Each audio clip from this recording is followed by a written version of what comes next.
London had already died once that year. What crawled out of the crater in Battersea made the city realize it could die again, worse and hungrier. For 3 days, the Letztes Battalion had called themselves the strongest thing to walk since the last war ended. They were wrong before the smoke even cleared. He did not bleed. He did not kneel. And when the major offered him a war, the being who called himself Boros only asked one question. Is there anything here that can actually hurt me?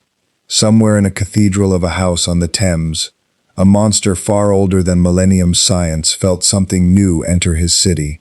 And for the first time in 100 years, Alucard smiled like he meant it. This is Galaxy Lore Untold, and this is the night London learned there was something worse than a vampire's war, written by Charles Taylor. Drop your own what if in the comments. I read every one of them. Subscribe, ring the bell, and buckle in. This one's a long fight. The Dark Matter stream had never once, in all the centuries Boros had ridden it, betrayed him. That was the thought that stayed with him longest, afterward. Not the pain, because there had been almost none, and not the fall, because falling had never frightened him. It was the betrayal. The stream had carried his flagship across the collapsing husks of 19 galaxies, through the graveyard orbits of civilizations he had personally ended, and it had done so with the mechanical indifference of a thing that did not care what it carried, only that it carried it well. He had trusted it the way a man trusts gravity, and then, without warning, without the courtesy of a tremor beforehand, the stream had torn. He did not know, in that first shattering instant, what tore it. He would come to learn, later, in a cold stone house on the edge of a burning city, that the men who might have explained it were dead 1,000 years and buried under 30 more, and that no living soul on this or any other world understood what had briefly touched the fabric between one place and another and pulled. All he knew as his ship's hull opened along its spine like a fruit peeled by a god's thumbnail was that the black between the stars had turned, for one heartbeat, the color of an old bruise, and that on the other side of that color there had been a sky he did not recognize, full of smoke and searchlights and something burning that was not a star. He had time to think, with the particular calm of a being who has never once feared for his own survival. How interesting. Then the ship came apart around him, and the sky of a planet he had never heard of rushed up to meet him with the enthusiasm of a fist. Battersea had already been bombed twice that week, once by conventional ordnance from a Luftwaffe that no longer technically existed, and once, more strangely, by something that had fallen from a Millennium Zeppelin and detonated with a light that made the watching soldiers' eyes water for hours afterward. The district was a wound in the city's side, gutted terraces, a church with its roof caved in like a broken rib cage, streets cratered and slicked with standing water that reflected the fires burning 3 miles off in a smear of orange. It was not, by any reasonable measure, a place where a person would expect to find anything left worth taking. Which was precisely why Wehrmacht pattern boots and Millennium Grey were moving through it in a loose skirmish line at 2 in the morning, rifles up, when the sky did something none of them had a word for. There was no air raid siren for it. There was no warning at all. One moment the clouds over the Thames were simply clouds, lit from beneath by fire, and the next moment they parted around something that should not have existed. A shape too large and too wrong-angled to be an aircraft, trailing not smoke, but a kind of light that bent strangely at its edges, as though the air itself did not want to touch it. It came down without grace, without the long screaming arc of a falling bomb. It simply arrived, all at once, faster than the eye wanted to track it, and struck the earth 3 streets from the skirmish line, with a sound that was not an explosion so much as the world itself flinching. The shockwave took 2 of the soldiers off their feet. Windows that had somehow survived 2 bombings did not survive a third. When the dust began slowly to settle, dust that hung strange and heavy in the searchlight beams, as though reluctant to fall. What remained where a row of houses had stood an hour before was a crater, 40 feet across, its edges smoking, its center lit from within by a dying amber glow, like the last coal in a grate. The sergeant in command, a freak chipper named Voss, whose loyalty to Millennium was total and whose curiosity was, by design, considerably less so, gave the order any professional soldier would give when confronted with an impact crater of unknown origin in the middle of a war zone. He sent men forward to look, and kept the rest back with weapons raised. What the forward men found, when they reached the crater's lip and looked down, was not wreckage. There was wreckage. Twisted black struts of something that might once have been a hull, still ticking as they cooled, throwing off a light that pulsed faintly violet at the edges of vision, and then was gone before anyone could be certain they'd seen it. But wreckage was not what held their attention. At the crater's center, in a hollow of scorched earth that steamed gently in the cold night air, something was getting up.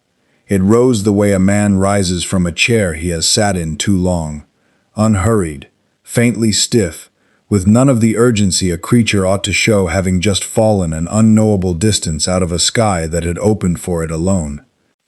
It was tall. Voss's soldiers would argue about the exact height for days afterward, in the brief windows between watching him do things that made the argument feel foolish, but nobody put it under 8.5 feet, and some swore closer to 10. It had 4 arms, and all 4 moved with the same unhurried economy as it straightened, brushing scorched dirt from a torn black and crimson cape, as though dust were the only insult the fall had managed to inflict. Its skin, hide, armor, something in between, none of them could afterward agree on the word, was the ash gray of a dead fire shot through with veins of deep violet, and where the crater's amber glow caught it, it seemed for a moment less like flesh than like something carved, a monument that had decided, on a whim, to stand up. It had horns, it had a face that was almost a face, amber-eyed, with an expression that, and this was the detail that would unsettle every soldier present most, more than the size, more than the arms, more than the way the wreckage around it still occasionally spat sparks of violet light, was not afraid, was not even alarmed. It looked, surveying the ruined street, the searchlights, the leveled rifles, the burning skyline beyond, like a man checking into a hotel room and finding the view slightly better than he'd expected. "Halt!" Voss shouted, in German first and then, remembering himself, in the broken English Millennium's command structure required of him. "State yourself. Identify." The thing in the crater turned its head toward the voice, with the mild, unbothered attention of something being addressed by a mildly interesting insect. It looked at the ring of rifles. It looked, for a long moment, at the burning skyline behind them, the zeppelins crawling low and vast against the clouds, the distant crump of artillery that had not stopped in 3 days. Somewhere in the ruin of London, something screamed, a sound too raw and too human to have come from an ordinary soldier, and was cut off.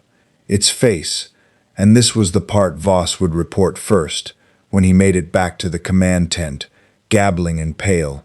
Its face did something Voss had genuinely never seen a face do before. It didn't snarl, it didn't sneer, it lit up, the way a starving man's face lights up at the smell of a kitchen. "A war," it said, and its voice came out low and resonant and delighted, rolling across the crater like something felt through the soles of the boots as much as heard. How wonderful! I was so terribly bored.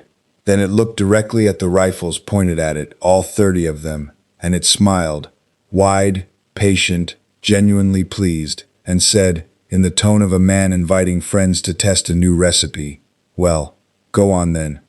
Voss would later insist, in the debrief the major conducted personally, cigar smoke curling lazily around a face that had not stopped smiling since the report came in, that the order to open fire had not, strictly, been his. That the men had simply fired, the way frightened men with rifles in their hands sometimes simply fire, because standing still in front of something that smiled at bullets was a worse alternative than pulling a trigger.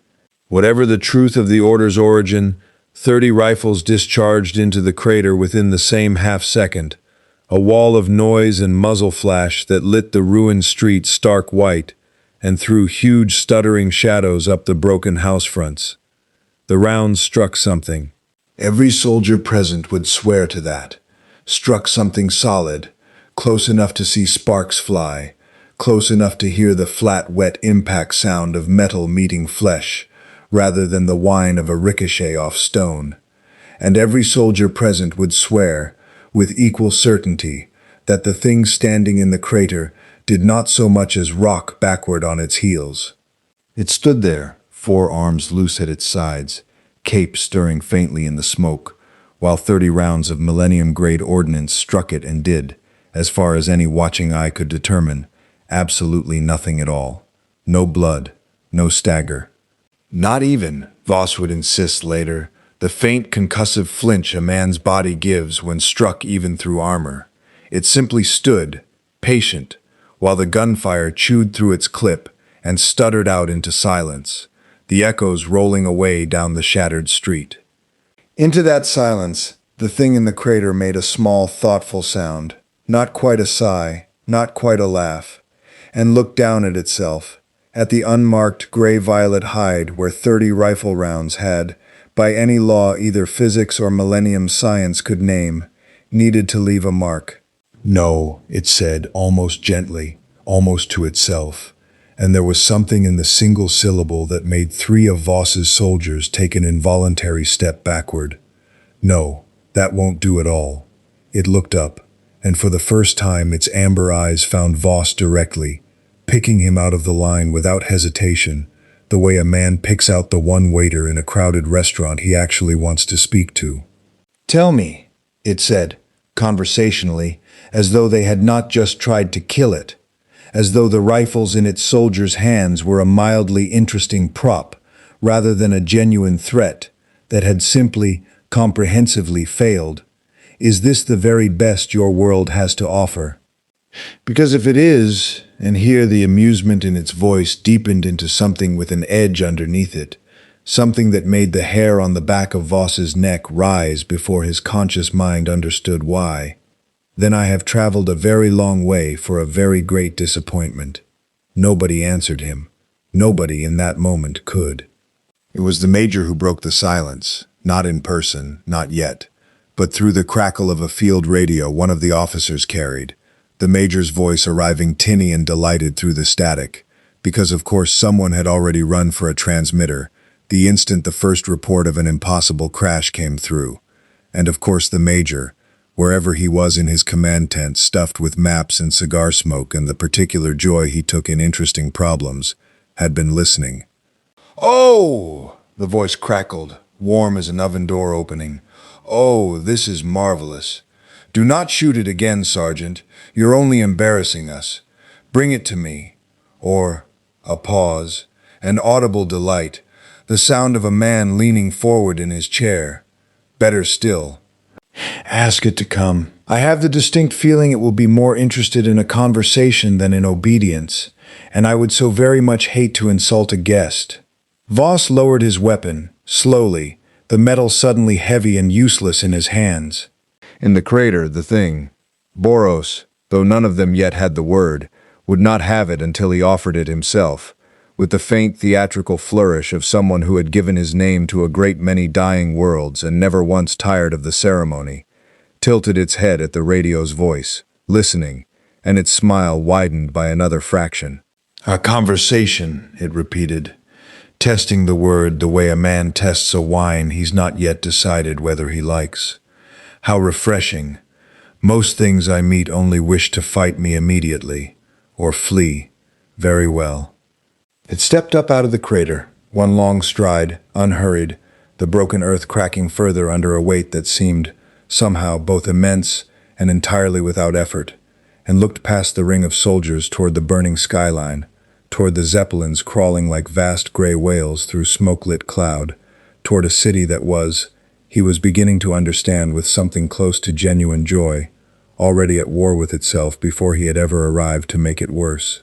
"Take me to whoever is in charge," Boros said, and something in his voice made every soldier present feel, for one unpleasant instant, very young and very breakable. And then perhaps someone here will finally show me something that hurts. 3 miles east, in a tower room of a house far older than the war being fought around it, a man in a wide-brimmed hat and round orange glasses lifted his head from the paperwork Sir Integra had, with her usual lack of sympathy for his preferences, insisted he review, and went very still. He could not have said precisely what he had felt. Alucard had walked the earth long enough and killed enough things that called themselves monsters, that very little in the way of raw supernatural pressure still reached him as more than background noise. The ordinary furniture of a world he had long ago decided was mostly beneath his notice. What he felt now was not that. It arrived from the direction of Battersea like a struck bell, a single low resonant note under everything, and it did not diminish the way ordinary threats diminished once he'd catalogued and dismissed them. If anything, in the seconds he sat with it, turning it over the way he might turn over an unfamiliar wine, it seemed to grow, faintly, patiently, as though whatever had made that note was in no hurry at all and fully intended to make it again. Across the room, Integra Hellsing looked up from her own desk, cigar halfway to her mouth, and found her servant smiling in a way she had not seen in some considerable time. Not the wide performative grin he wore for enemies he'd already decided were beneath him, and not the colder, more dangerous smile he wore for enemies he hadn't yet decided about. This was something else. Something almost boyish, if the word could be applied to a thing 3 centuries dead. Report, Integra said, because whatever had put that expression on Alucard's face was, by definition, her business. Something fell out of the sky over Battersea, Alucard said, and did not look away from whatever middle distance he was watching, whatever note only he could still hear resonating there. Something that is not one of Millennium's toys, and is not one of Iscariot's saints, and is not a pause, and the smile widened by a fraction that made Integra's grip on her cigar tighten. Anything I have felt in a very, very long time. Vampire? No. Freak? No, Sir Integra. Alucard finally looked at her, and his eyes, behind the orange glasses, had gone the deep and patient red. They went only when he had found something he had genuinely decided was worth his attention. I don't yet know what it is, but it is strong. It is very strong. And unless I am gravely mistaken, he rose from the chair he had barely occupied in the first place, unfolding to his full height with the slow, satisfied economy of a predator that has just scented something worth the hunt. Millennium has already found it first. Integra set down her cigar. Outside the tower window, 3 miles distant, the fires of Battersea burned a little brighter against the smoke, and somewhere beneath them, something vast and patient and freshly delighted was walking, unhurried, toward whatever London intended to show it next. Then go and see it for yourself, she said. But Alucard, and something in her voice made him pause at the door, hand on the frame, hat's brim shadowing a smile that had not once dimmed. If it is stronger than you, if for once this is not a fight you can simply win by grinning at it, I want to know before you decide to enjoy finding out. Alucard's laugh, when it came, filled the tower room like something let off a leash. Sir Integra, he said, and was gone into the dark before he finished the sentence, his voice trailing behind him like smoke. I don't believe I've enjoyed anything this much in 100 years. The command tent Millennium had raised in the shell of what had once been a school stood 3 streets back from the crater, and it had the particular incongruity of a rich man's drawing room grafted onto a ruin, maps pinned across a cracked blackboard, a gramophone playing something faint and pre-war beneath the crackle of field radios, a decanter of brandy that had survived, against all odds, 2 bombings and a round-table blockade. The major sat behind a folding desk that had clearly once belonged to a headmaster, his considerable bulk overflowing the chair meant for a much smaller man, and when Boros ducked through the tent flap, because even a tent this large could not quite accommodate him standing straight, The Major's face did something that Voss, trailing miserably in the newcomer's wake, with his rifle slung and useless, had never seen it do before. He looked, for one unguarded instant, like a boy on Christmas morning. "Oh," the Major said, and pushed himself up from the desk with an enthusiasm that made the whole structure creak. "Oh, look at you!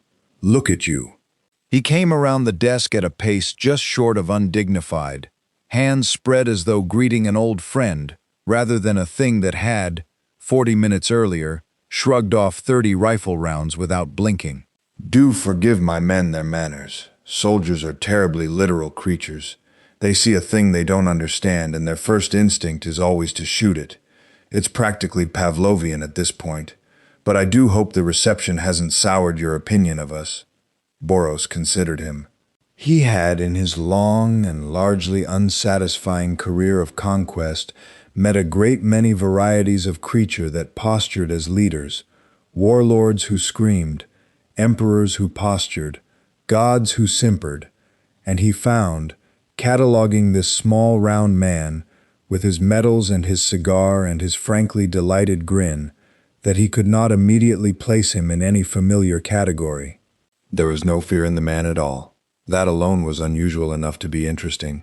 "Your soldiers amused me," Boros said, folding 2 of his forearms while the other 2 remained loose at his sides, and settled himself, with a care that made the schoolroom's remaining furniture groan in protest, onto a bench clearly never built to hold him. "I have met a great many armies. Most of them, upon discovering that their weapons are useless, either flee or fall to their knees and beg. Yours simply reported the fact to you and awaited instruction. That is either excellent discipline or a profound absence of imagination. I have not yet decided which." "Discipline," the Major said, delighted, settling back against his desk with his cigar trailing smoke. "I do insist on it. Imagination, my large friend, is my department." He gestured, expansive, at the maps pinned behind him. London sketched in careful ink, marked with symbols Boros did not recognize but understood, by their placement and their density, to represent forces, movements, a war being conducted with real intelligence rather than mere savagery. "You've landed, if you'll permit the phrase, in rather interesting company. A city at war with itself 3 ways over. My own organization, come to settle an old score with a rather stubborn English institution, a certain Vatican faction who believe rather sincerely that anything not human belongs on the end of a blessed bayonet, and the English themselves, who I promise you are considerably less helpless than they look." He drew on the cigar, savoring it. "And now you, fallen out of the sky like a gift I hadn't the decency to ask for. Do tell me, where does a thing like yourself come from? That a thing like yourself gets bored enough to travel this far looking for a fight?"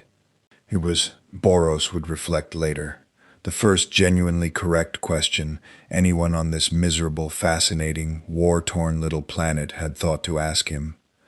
"I have conquered a great many worlds," he said, and there was no boast in it, only the flat, weary honesty of a being reciting an old and tiresome fact. "Galaxies in time. Every army that opposed me broke against me the way water breaks against stone, and every general who called himself great discovered, before the end, that he was merely loud. I searched for something, anything, that could meet me as an equal. I did not find it. I found only worlds that fell, and a hunger that did not." He looked for a moment past the Major, past the tense canvas walls, at nothing at all. "The stream that carries my ship between the stars has never once betrayed me. It betrayed me tonight, and threw me into your war instead of my own. I confess I do not yet know whether to consider that misfortune, or the first genuinely interesting thing to happen to me in a very long time." The Major's smile, if anything, widened. "Oh, I do hope it's the latter," he said, "because I think, my friend, that I may have precisely what you're looking for." He straightened, moved back around the desk, and from a locked drawer produced a folder thick with photographs, grainy, night-lit, the kind of surveillance a man gathers on an enemy he respects too much to underestimate. He laid the top photograph flat on the desk and turned it to face Boros, a tall, pale man in a red coat, wide hat shadowing a wide grin, standing amid a field of the dead with the calm of a man surveying a garden he was rather pleased with. "His name," the major said, and something in his voice sharpened, delight curdling for a moment into something closer to old, patient hatred, "is Alucard. He has served the Hellsing organization, in one capacity or another, for a very long time, longer, I suspect, than either of us would find comfortable to contemplate. He has killed more of my men in the last 3 days than I care to count, and enjoyed every moment of it. He does not tire. He does not, as far as any record I possess can determine, have a limit to what he can survive." He tapped the photograph once, and looked up, and his eyes had gone bright with something that was not quite madness, and not quite hope. "I have thrown a great deal at him, Zeppelins, an army built specifically over 60 years to answer him, and he has walked through all of it smiling, because nothing I have built has ever once made him afraid." The major spread his hands. "I do not ask you to fight my war for me.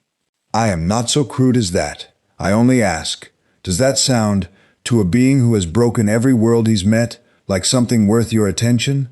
Boros picked up the photograph in one enormous hand, turned it toward the lantern light, and studied the pale, grinning face for a long moment.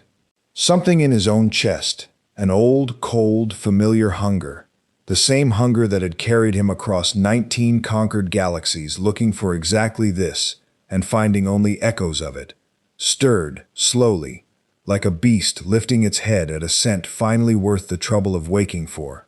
"He does not have a limit," Boros repeated, quietly, and there was something almost reverent in the way he said it, the tone of a starving man reading a menu. "Say that again?" "As far as anyone alive has ever determined," the major said, watching him with the frank, delighted attention of a man who has just baited a hook precisely right. "No." Boros set the photograph down very carefully, as though it were something that might bruise, and when he looked up his amber eyes had brightened into something that made even Voss, standing well back near the tent flap, take an unconscious step toward the exit. "Then I will find him," Boros said, "and I will discover for myself whether that is true." He did not find Alucard that night, or rather, he did not need to, because Alucard, moving through the smoke and rubble of Battersea, with the unhurried confidence of a man arriving fashionably late to his own party, found him instead, standing alone atop the rubble of a collapsed church tower, half a mile from Millennium's tent, looking out over the burning city, with an expression the vampire could not, at first, entirely categorize. It was not menace. It was not even quite curiosity. It was something closer to appetite, the particular stillness of a creature that has just been told, for the first time in longer than it can easily remember, that dinner might finally be worth the trouble of eating. Alucard landed on the broken tower's edge without a sound, red coat settling around him, hat tipped just enough to shadow the wide grin already spreading across his face, and for a long moment the two of them simply looked at each other across the gap, one 3 centuries dead and utterly certain, until tonight, that death itself had run out of things that could surprise him. The other four-armed and ash-gray and older, in his own strange way, than the city burning beneath them both. "So," Alucard said, and his voice carried the particular delight of a man who has just found, against all reasonable expectation, something worth staying up for. "You're the thing that fell out of the sky and made my whole city go quiet for a moment. I confess I expected something a little less." His eyes traveled, unhurried, over the horns, the arms, the torn capes stirring in the smoke-thick wind, decorative. Boros' smile, when it came, was slow and genuine, and entirely without malice, the smile of a man greeting, at long last, a worthy opponent. "And you," he said, "are the thing the fat little man in the tent seems to believe has no limits." He tilted his head, amber eyes gleaming, forearms unfolding at his sides with the slow, ceremonial ease of a creature preparing not for battle, not yet, but for something better, an introduction. I have traveled across 19 galaxies looking for someone who could tell me otherwise. Vampire, let us discover, together, which of us is wrong. Below them, in the burning ruin of Battersea, Millennium soldiers watched two shapes stand facing each other atop a broken church tower against a sky the color of embers, and every one of them, trained, hardened, long past flinching at the sight of monsters, felt, without quite understanding why, the sudden and absolute conviction that they were about to witness the beginning of something the war had not accounted for at all. Alucard moved first, because Alucard always moved first. 300 years of habit did not care that the thing across from him had never once, in all its unnumbered conquests, needed to wait for an opponent's opening. He came off the broken tower's edge in a blur of red coat and black shadow, Casul already in hand, the world briefly rendered in the strange, lightless negative that the vampire's true speed always painted across it, and the first shot went off before his boots had even found the rubble on the other side of the gap. The .454 Casul round, forged in silver and blessed by a church that had long since stopped asking questions about what its blessings were actually for, struck Boros square in the chest with a flat, ringing crack, and this time, unlike the 30 rifle rounds that had preceded it, something happened. Not much. A hairline fracture of white-hot light flickered across the gray-violet hide where the round struck, there and gone in an instant, and Boros took a single half-step backward, more surprise than injury, his amber eyes widening with what could only be described as delighted astonishment. "Ah," he said, and there was real pleasure in it. The pleasure of a man who has ordered a wine expecting vinegar, and found, instead, something with actual body to it. There it is. Alucard did not wait for commentary. He fired again, jackal in his other hand now, both guns speaking at once, a rolling percussive thunder that lit the ruined street in stuttering white flashes, and this time Boros did not merely absorb the impact. He moved, the first genuine motion Alucard had seen from him, and the speed of it was enough to make even a 300-year-old monster's grin falter for the length of a single heartbeat. 4 arms coming up not in defense, but in something closer to a boxer's guard, weight shifting, the enormous frame suddenly, impossibly light on its feet, and the second volley of rounds tore through empty air where Boros's chest had been half a second before. "Interesting," Boros said, from a spot 8 feet to the left of where he'd been standing, cape settling around him. "You are fast. Faster than anything I've fought on this pitiful little world so far.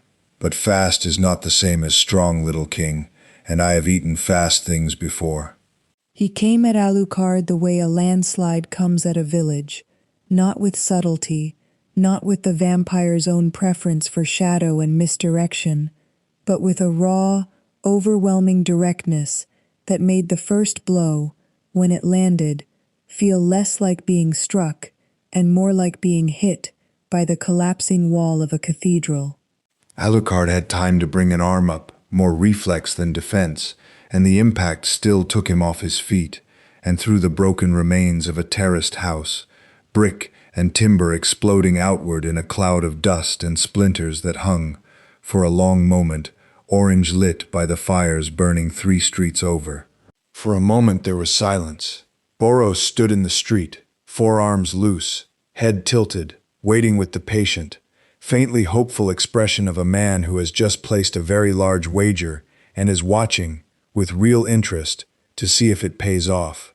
The rubble stirred. Alucard climbed out of the wreckage of the house he'd been thrown through, and he was laughing. Not the wide theatrical performance he wore for lesser enemies, not the cold, amused chuckle he saved for Iscariot's zealots or Millennium's disposable ranks, but something rawer and more genuine, a sound that had not, in truth, left his throat in longer than he could easily remember. Blood, dark, sluggish, already knitting closed even as it ran, traced a line from his temple down into the collar of his coat, and he wiped at it absently with the back of a gloved hand, and grinned at the mark it left on the white leather, like a man admiring a gift. "Do you know," Alucard said, straightening, hat somehow still perfectly in place. How long it has been since anything on this pathetic little island hurt me. He rolled his shoulder, testing it, and something in his stance shifted, subtly, into something older and heavier, and far less playful. I begin to understand why Millennium's fat little general was so very pleased to find you. I imagine, Boros said, he is even more pleased to see us fighting each other instead of him. A slow smile. Men like that are always happiest watching from a distance. Undoubtedly. Alucard's grin widened, sharp and pale in the firelight. Shall we give him a show worth watching then? He did not wait for an answer.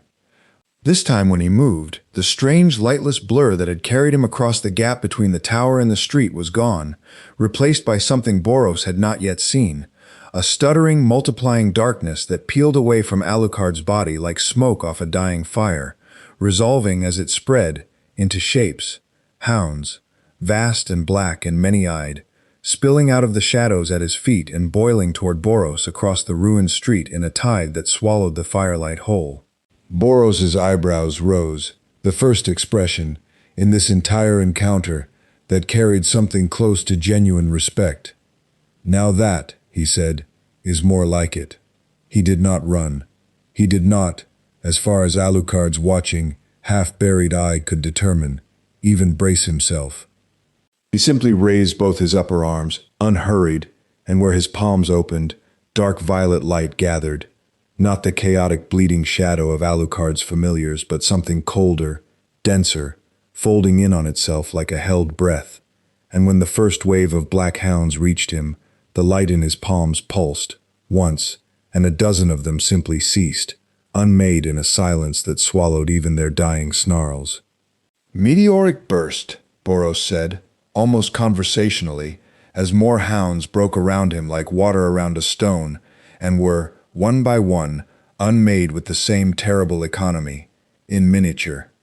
You'll forgive me for not showing you the full performance just yet. I find I want to see a little more of what you can do first. It has been a very long time since anything made me curious enough to hold back. Alucard, watching from the wreckage of the house, watching his familiars break and scatter, and fail to so much as slow their target, felt something he had not felt in a genuinely long time. Not fear, precisely. Because 3 centuries of undeath had worn the ordinary shape of fear down into something closer to a fine, sharpening attention, but the unmistakable, electric awareness that he was, for the first time since a night in 1999, he did not like to think about too closely, actually fighting for something, rather than merely performing a slaughter he already knew the ending of. Well, he said, and his voice, when it came, had lost every trace of its earlier theater, gone flat and old and very quiet, the voice of something that had, at last, decided to stop being polite. I suppose that means it's time I stopped enjoying myself and started being serious. Behind his orange glasses, his eyes went fully brilliantly red. The shadows around him did not merely spill now. They erupted, the whole ruined street plunging into a darkness that seemed to swallow even the fires burning beyond it. And out of that darkness came a sound that made every soldier watching from a quarter-mile back. Millennium's men on one side, and, arriving now at a dead run along the rooftops, the first scouts of Iscariot's own watching patrol on the other, go pale and still and silent, the old, animal recognition of something in the world that had just decided to stop pretending to be merciful. Boros, standing alone in the heart of that swallowing dark, did not flinch. He rolled his shoulders, all 4 arms loosening at once, and the delighted, hungry smile that spread across his face was the widest it had been since he fell out of a torn and broken sky 3 hours before. Yes, he said, to the darkness, to the thing gathering inside it, to the war-torn city listening in on both sides. Yes, finally. The two of them met in the center of the ruined street, with a sound that cracked every remaining window for 4 blocks, and sent both watching factions scrambling for cover. And high above, in the burning night sky, the searchlights of a Millennium Zeppelin swung slowly around to bear witness to a fight that neither Hellsing nor Millennium nor Iscariot had built into any of their careful plans for how this war was supposed to end. There is a particular quality to violence at a scale large enough that it stops resembling combat and starts resembling weather, and the collision between Alucard and Boros in the ruined heart of Battersea crossed that threshold within the first 10 seconds. The darkness Alucard had summoned did not behave as darkness should. It moved with intention, thickening and thinning in patterns that had nothing to do with the fires still burning at its edges.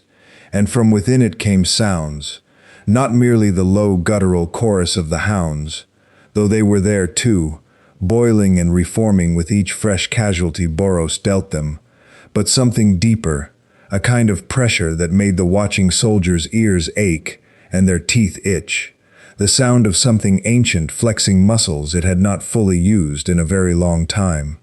Boros stood at the center of it, cape whipping in winds that had no natural source, all 4 arms weaving a pattern of violet light and closed fists that unmade everything the darkness threw at him. And yet, for all his evident and growing delight, he was no longer merely standing still to receive it. He had begun, subtly, to give ground. It was not retreat. Nothing in his bearing suggested anything so undignified as retreat, but a kind of tactical repositioning, a boxer circling to find better footing, and Alucard, pressing forward through his own boiling shadow with Casul and Jackal raised, both weapons discharging in a rhythm too fast for a human eye to properly track, understood exactly what that meant, and grinned wider for understanding it. "You're testing me," Alucard called out, voice carrying strangely through the dark, layered with an undertone that was not quite his own, older and rougher, the voice of every soul his shadows had ever claimed, murmuring beneath his words. "Careful, cosmic thing. I've killed better strategists than you for insulting me less." "I doubt that very much," Boros said, and there was no strain in his voice at all, only that same rich, patient amusement, even as a dozen more hounds broke against his guard and dissolved into smoke. "But I confess, you are the first thing on this world to make me work, even this little, and I find I am enjoying the sensation far too much to end it quickly." He caught a lunging hound by the throat in one lower hand, and where his fingers closed, the creature did not merely die. It unraveled, thread by thread of shadow, screaming a sound that was not quite a sound, until nothing remained. "Show me more," Alucard obliged. What followed in the accounts later assembled by both Hellsing's intelligence division and Millennium's own after-action reports, accounts that would disagree on nearly every particular except the raw, staggering scale of the destruction, was less a battle than the brief, catastrophic intersection of 2 forces that had each, independently, run out of worlds capable of properly testing them. Alucard's shadowhounds gave way to shapes larger and stranger, half-glimpsed things with too many eyes and mouths that opened along seams that should not have existed on a living body, a chorus of the damned given brief and terrible flesh. Boros met each new horror with the same unhurried, delighted violence, until the sheer accumulated pressure of what he was holding back began, visibly, to strain at the edges of his composure, cracks of blinding white light spreading, hairline thin, across his ash-gray hide, the amber of his eyes deepening by degrees toward something closer to flame. It was Father Alexander Anderson, watching from a rooftop half a mile distant through field glasses that had gone briefly, uselessly forgotten in his hand, who put words to what every watching soul on both sides of the war had already, wordlessly, understood. "That," he said, to the 2 junior Iscariot operatives crouched beside him, both of them considerably paler than they had been an hour before, "is not a fight the vampire is going to simply win by grinning at it. Should we, Father, should we intervene?" one of them managed. Anderson was quiet for a long moment, watching the swallowing dark below split, briefly, by a lance of white-violet light that tore a crater the size of a cathedral nave out of the already ruined street, throwing up a plume of dust and pulverized brick that rose, for a moment, higher than the surrounding rooftops. "No," he said, finally, and there was something in his voice that was not quite fear and not quite reverence, but sat uncomfortably close to both. "Whatever that creature is, it did not come from Millennium's laboratories, and it is not, I think, a thing our blessed steel was built to answer. We watch. We report to Maxwell, and we pray, lads, that whichever monster wins this doesn't decide our city looks interesting next." In the tower room of the Hellsing mansion, Sir Integra Wingate's Hellsing stood at the window with a cigar burned down to its last inch and forgotten between her fingers, watching a column of violet-white light rise intermittently over the smoke-wreathed skyline 3 miles distant, and listening to Walter's careful, measured voice reading off the fragments of report reaching them through channels that were, at this stage of the war, held together by little more than professional stubbornness. "Seismic readings from the Battersea district are—" Walter paused, adjusted his monocle, read the figure again as though it might have changed in the interval. "Frankly absurd, Sir Integra. Whatever is occurring there is registering on instruments we installed to monitor Millennium's heavier ordnance. And Alucard has not reported in." Walter's voice, ordinarily unshakable after decades of service, carried the faintest thread of something almost like concern, which is, in itself, somewhat unusual. He does enjoy narrating his own victories. Integra said nothing for a long moment, watching the distant light flare and fade, like something breathing.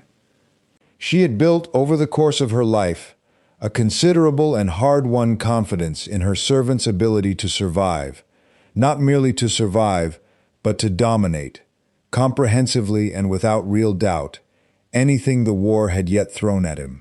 It was not a confidence she examined often, because examining it too closely tended to remind her how much of Hellsing's entire strategic position rested on a single monster's continued willingness to fight on her behalf. Watching that column of light rise again over the ruined skyline, brighter this time, she found, for the first time in longer than she cared to admit, that the confidence had developed a crack in it.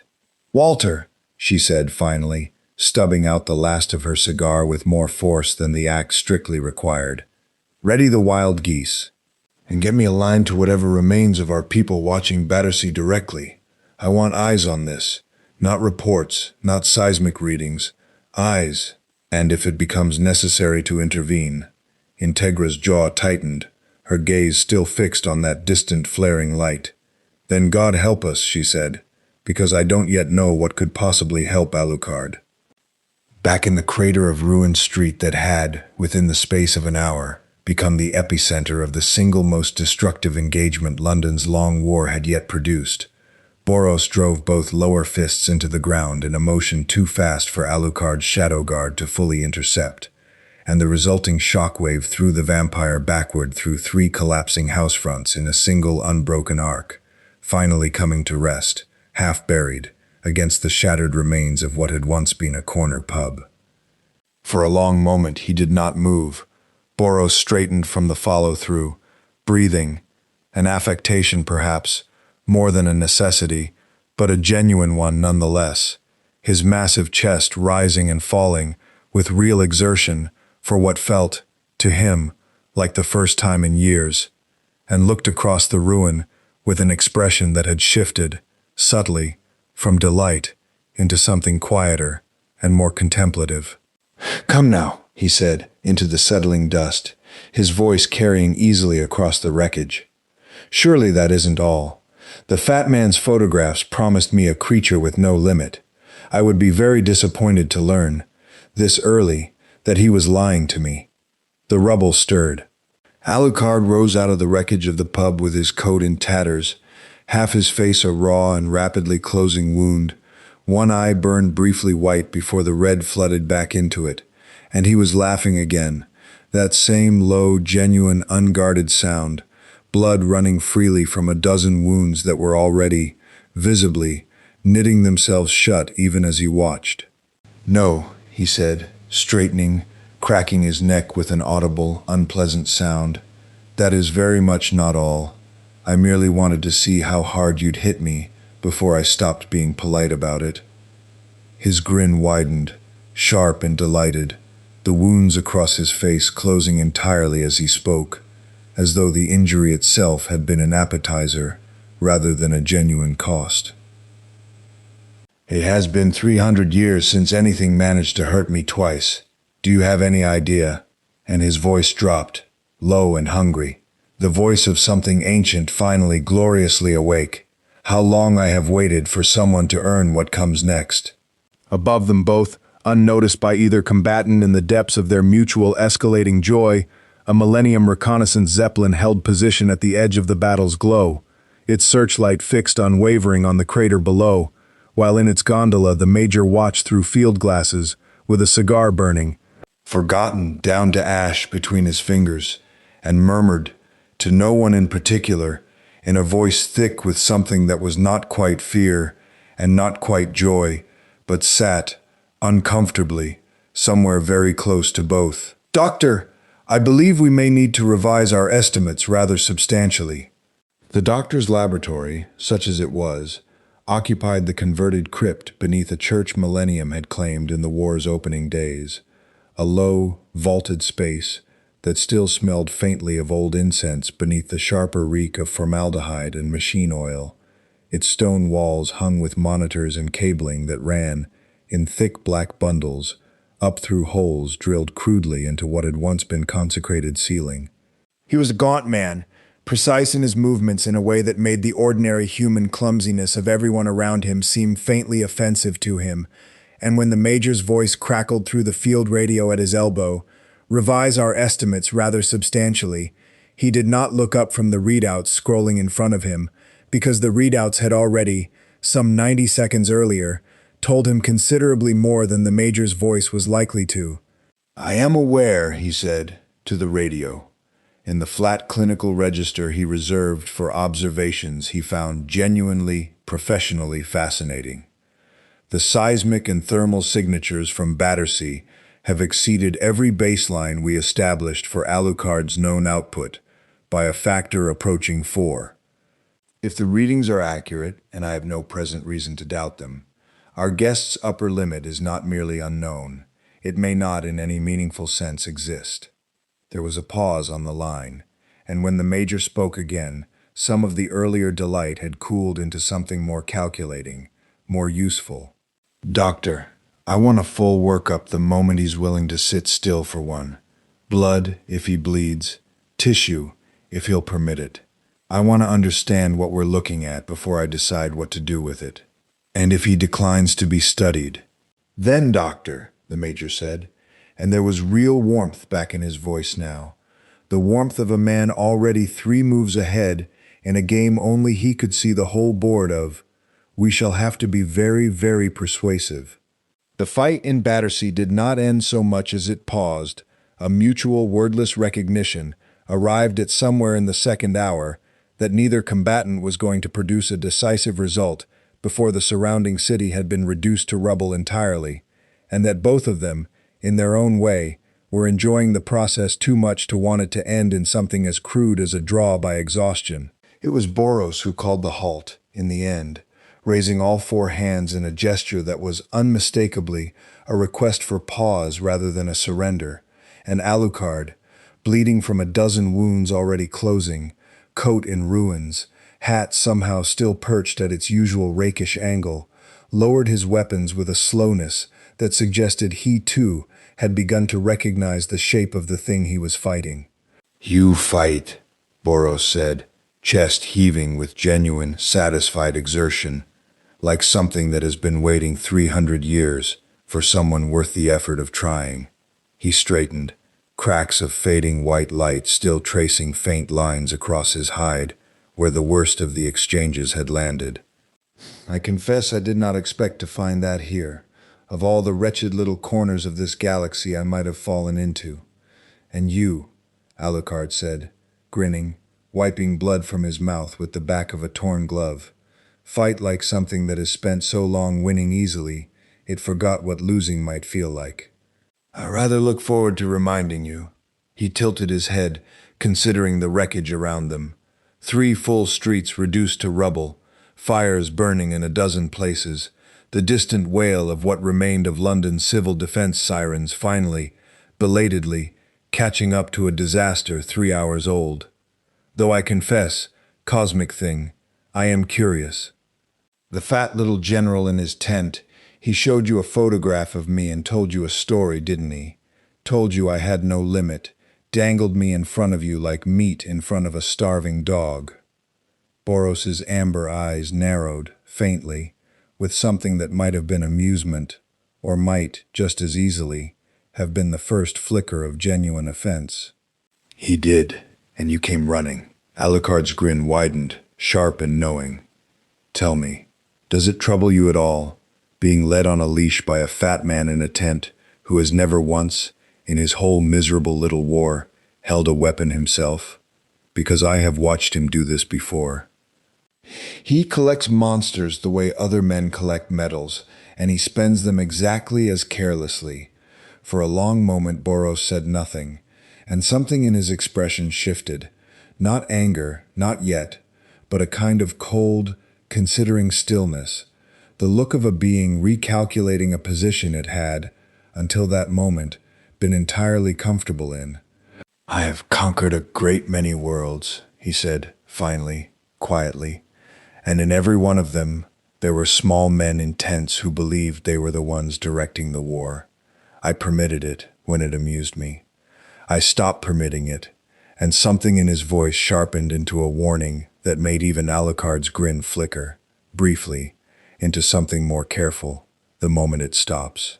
He turned then away from the vampire and toward the distant Zeppelin still holding position at the edge of the battle's glow, its searchlight fixed unwavering on the ruin below, and when he spoke again, it was pitched to carry, a voice that rolled across the broken street and up into the smoke-thick sky, with no visible effort at all.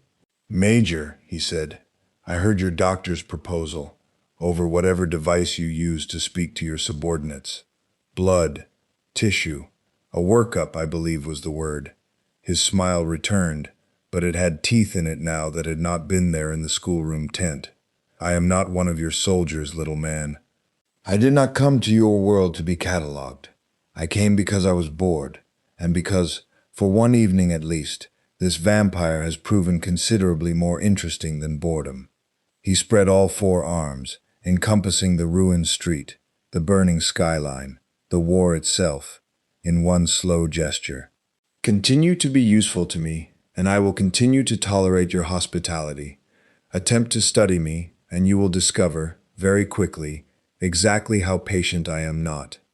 The Zeppelin's searchlight did not waver, but somewhere in its gondola, the Major's laugh crackled faintly over an open channel that he had, perhaps deliberately, forgotten to close. Understood perfectly, my large friend, his voice came, warm and entirely unbothered, the voice of a man who had built an empire out of being underestimated by things far more powerful than himself. Consider the proposal withdrawn. I find I would much rather keep you as a guest than a specimen. A pause, and then, softer, almost fond. Though I do hope you'll forgive an old soldier's curiosity if I keep watching. Men like me learn a great deal simply by watching. Boros considered that for a moment, then inclined his head, some fraction of his earlier good humor returning. That, he said, I permit. It was in the lull that followed. Boros and Alucard, several hundred yards apart now, each taking the unhurried measure of the other across a landscape of rubble and dying fire, neither quite ready to resume, and neither, quite, willing to call the encounter finished, that a third presence entered the field, arriving not from Millennium's lines, nor from Hellsing's distant tower, but down from the rooftops to the south, moving with a deliberate, unhurried gait that carried its own particular authority. Father Alexander Anderson dropped the last 15 feet to the street in a controlled fall that cracked the cobblestones beneath his boots. Silver hair loose from its braid, a bayonet already drawn and gleaming faintly with the particular light that blessed steel carried in the presence of something the Church had decided, long ago, did not belong in God's world. He did not look at Alucard first, an oversight that would, on any other night, have been unthinkable for a man who had built his entire life's purpose around killing that particular vampire. But at Boros, standing amid the ruin with 4 arms and amber eyes, and a presence that made even Anderson's considerable, faith-hardened nerve tighten by a fraction. "So," Anderson said, in the flat, cheerful, faintly murderous tone he reserved for things he had already decided needed killing, "this is the beastie that's got half of London's demons and heretics in an uproar." He turned the bayonet once in his grip, testing its balance, and looked from Boros to Alucard, and back again with the calm, assessing patience of a man doing arithmetic. "Bit of a busy night for the Lord's work, isn't it? A vampire and whatever the hell you are, both in one street." He grinned, wide and sharp, and dropped into a stance that suggested he had already made his decision about how the evening was going to end. "Well, no sense letting good enemies go to waste. Which one of you fancies going first?" For a long moment, nobody moved. Alucard, still some 300 yards distant across the rubble-strewn street, went very still at the sight of the silver-braided priest. Not with fear, because fear was a thing Anderson's blessed bayonets had never once managed to put in him, but with the particular sharpened attention of a man recognizing, with something close to relief, a familiar and reliable irritation arriving at precisely the wrong moment. His grin, when it came, had an edge to it that had not been present a moment before. "Judas Priest," he said, using the old mocking name with evident relish, "you always did have a gift for arriving exactly when you're least wanted. I am rather in the middle of something, if you hadn't noticed." "Noticed plenty," Anderson said cheerfully, not taking his eyes off Boros, who had turned his full attention on the newcomer with an expression that had shifted, in the space of a breath, from mild curiosity into something more considering. "Whole districts on fire. 3 streets look like the wrath of God finally decided to show up early, and there's a demon the size of a house standing in the middle of it that none of my files have a name for. Forgive me for wanting to introduce myself." Boros regarded the priest with an interest that was, for the first time since his arrival, tinged with something like genuine wariness, not of the man himself, whose blessed steel and holy conviction registered, to a being who had shrugged off dying stars, as barely more than a curiosity, but of the light that clung faintly to the bayonet's edge, a light that reminded him, distantly and unpleasantly, of the handful of things across 19 conquered galaxies that had actually, briefly, given him pause. "You carry something sacred," Boros observed, tilting his head. "I have met very few things in this universe that concern themselves with the sacred and are also willing to fight. Most who claim such convictions prefer to pray from a safe distance and let others do the dying." He did not move from where he stood, 4 arms loose at his sides, but something in his posture shifted, subtly, into readiness. "Tell me, does that blade of yours actually do anything, priest? Or is it merely theater, the way so much of what I have found on this world so far has turned out to be?" Anderson's grin widened into something with real teeth in it. "Only one way to find out, isn't there?" He moved, and Anderson moving was, by the standards of ordinary mortal men, a genuinely terrifying thing to witness, a blur of silver hair and gray coat, and bayonets that multiplied, as they always did, out of some reserve the man's body should not by any natural law have been able to hold, a rain of blessed steel descending on Boros from 4 directions at once, with a speed that had, on more than one occasion, made even Alucard work for his amusement. Boros caught the first 2 bayonets between the fingers of his upper hands, the blessed steel biting shallow, stinging lines into his gray-violet hide, where ordinary weapons had, until this moment, left no mark at all. And his eyes widened, fractionally, with the same delighted surprise he'd shown at Alucard's first successful shot. "Ah," he said again, and there was real pleasure in the word. "There it is again. So this world's holiness does carry weight, however slight." He caught a third blade in his lower hand, twisted it from Anderson's grip with a wrench that would have broken any ordinary wrist, and tossed it, almost lazily, into the rubble behind him. Interesting indeed. Anderson did not so much as break stride at the loss of the blade. 3 more bayonets were already in his hands before the first had finished clattering across the broken cobblestones, and he pressed the assault with a ferocity that made Alucard, watching from a distance, let out a short, delighted laugh. "Do be careful, Judas Priest," the vampire called, unhurried, settling himself against the ruin of a broken wall to watch with evident enjoyment. "He is considerably stronger than either of us bargained for. I would hate for the Vatican to lose its favorite attack dog to something that isn't even me." "Touching concern," Anderson grunted, not looking round, driving a 4th blade in past Boros's guard to score a line of white-hot light across the alien's forearm. Shallow, but real, the first wound of the night that did not simply close over instantly. "I'll manage."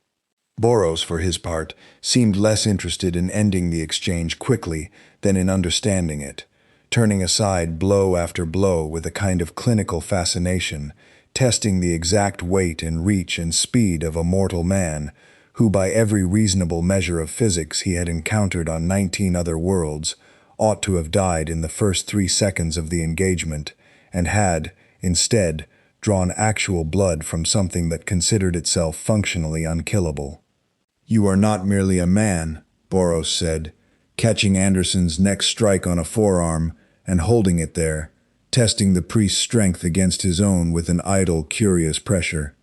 "There is something in you, old and stubborn, and considerably angrier than your calling ought to permit." "What are you, priest? That a blade in your hand cuts deeper than a whole regiment's rifles?" "Conviction?" Anderson said, straining against the hold with a grunt, silver hair falling loose across a face that had gone taut with real effort for the first time that night. "Something you cosmic types wouldn't know the first thing about, I'd wager. You've spent your whole miserable existence winning because nothing was ever strong enough to make you earn it. Man of God doesn't need to be the strongest thing in the room." His grin, strained but entirely unbowed, flashed white in the firelight. "Just needs to be the most stubborn." Boros considered that for a long moment, still holding the priest's blade at bay with an effort that had, Alucard noted with real interest from his ringside seat, actually begun to show. A faint, genuine tension in the alien's jaw, the first sign all night that something in this ruined, war-torn little city was making him work for more than a passing curiosity. Then, unhurried, he released the hold, stepped back a pace, and inclined his head, not in surrender, but in something closer to salute. "I find," he said, "that I like you considerably more than I expected to, priest. It has been a very long time since stubbornness alone earned my respect, rather than my contempt." He straightened, folding his lower arms, upper arms still loose and ready. "But I did not come to this world to collect friends, however interesting. I came looking for a fight worth finishing, and I have not yet finished the one I started." His amber eyes flicked past Anderson, toward Alucard, still watching from his perch on the ruined wall with an expression of considerable amusement. "You may join us, if your convictions permit it, or you may stand aside and let 2 old hungers settle their business first. Either is acceptable to me, but do not mistake my respect for permission to interrupt indefinitely." Anderson, breathing hard, blade still fanned in both hands, glanced once at Alucard, who shrugged, expansive and entirely unhelpful, the picture of a man enjoying every second of an evening that had stopped being anyone's plan hours ago, and then back at Boros, weighing the offer with the particular calculation of a man who had spent his whole career choosing battles he could actually win. "Tell you what," Anderson said finally, sheathing the blades with a series of sharp, decisive clicks, though his eyes never once left the alien's face. "I'll let the 2 of you finish your little tantrum. Iscariot doesn't much care which monster wins tonight. We'll be along to deal with whichever one's left standing, soon enough, once you've both worn yourselves thin enough to actually die properly." He began backing toward the rooftops, unhurried, the grin never once leaving his face. "But mark me, beastie, you're on a list now. Whatever you are, wherever you crawled out of, Iscariot doesn't leave a demon walking free in London just because it's got manners." "We'll be seeing each other again." "I do hope so," Boros said, and meant it, watching the priest vanish back up into the smoke-wreathed rooftops with something that, on a less alien face, might have been called genuine fondness. "This world continues to surprise me." Half a mile north, in a cathedral that Iscariot's forces had claimed early in the war's opening days and reconsecrated, after their own fashion, to purposes considerably less gentle than its original architects had intended, Enrico Maxwell received Anderson's report with the particular stillness of a man doing careful, rapid political arithmetic behind an otherwise placid face. "A four-armed demon," Maxwell repeated, steepling his fingers atop a desk of dark polished wood, purple and gold vestments catching the candlelight in soft, expensive gleams. "Strong enough to trade blows with Alucard himself for the better part of 2 hours, and strong enough to draw your blood, Father Anderson, which is," a thin, considering smile, "not a thing I have heard reported in some considerable time."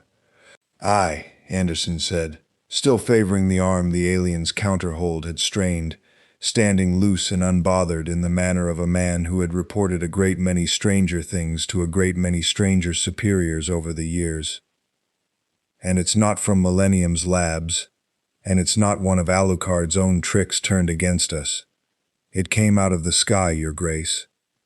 Fell like a shooting star and landed in the middle of the war like it owned the place." Maxwell was quiet for a long moment, considering, the candlelight throwing soft, moving shadows across a face that had built an entire career on knowing exactly which battles were worth Iscariot's blood and which were better left to burn themselves out at a comfortable distance. "If Millennium believes this creature can be leveraged against Hellsing," he said, finally, slowly, "then Rome's interest in the matter changes considerably. A demon powerful enough to threaten Alucard's continued utility to the Protestant heretics is a demon whose continued existence, or destruction, may well decide the shape of this entire war." He rose, smoothing his vestments with a habitual, unhurried gesture, and something in his eyes had gone bright with the particular ambition that had carried him, over many careful years, to the position he now occupied. "Ready a full contingent, Father Anderson. If Millennium wishes to court this creature as a weapon, then Iscariot must decide, quickly, whether we intend to destroy it, or to court it ourselves." Anderson's grin, at that, turned considerably less friendly than it had been in the ruined street with Boros. "Your Grace," he said, "with respect, I don't think that thing's the courting kind."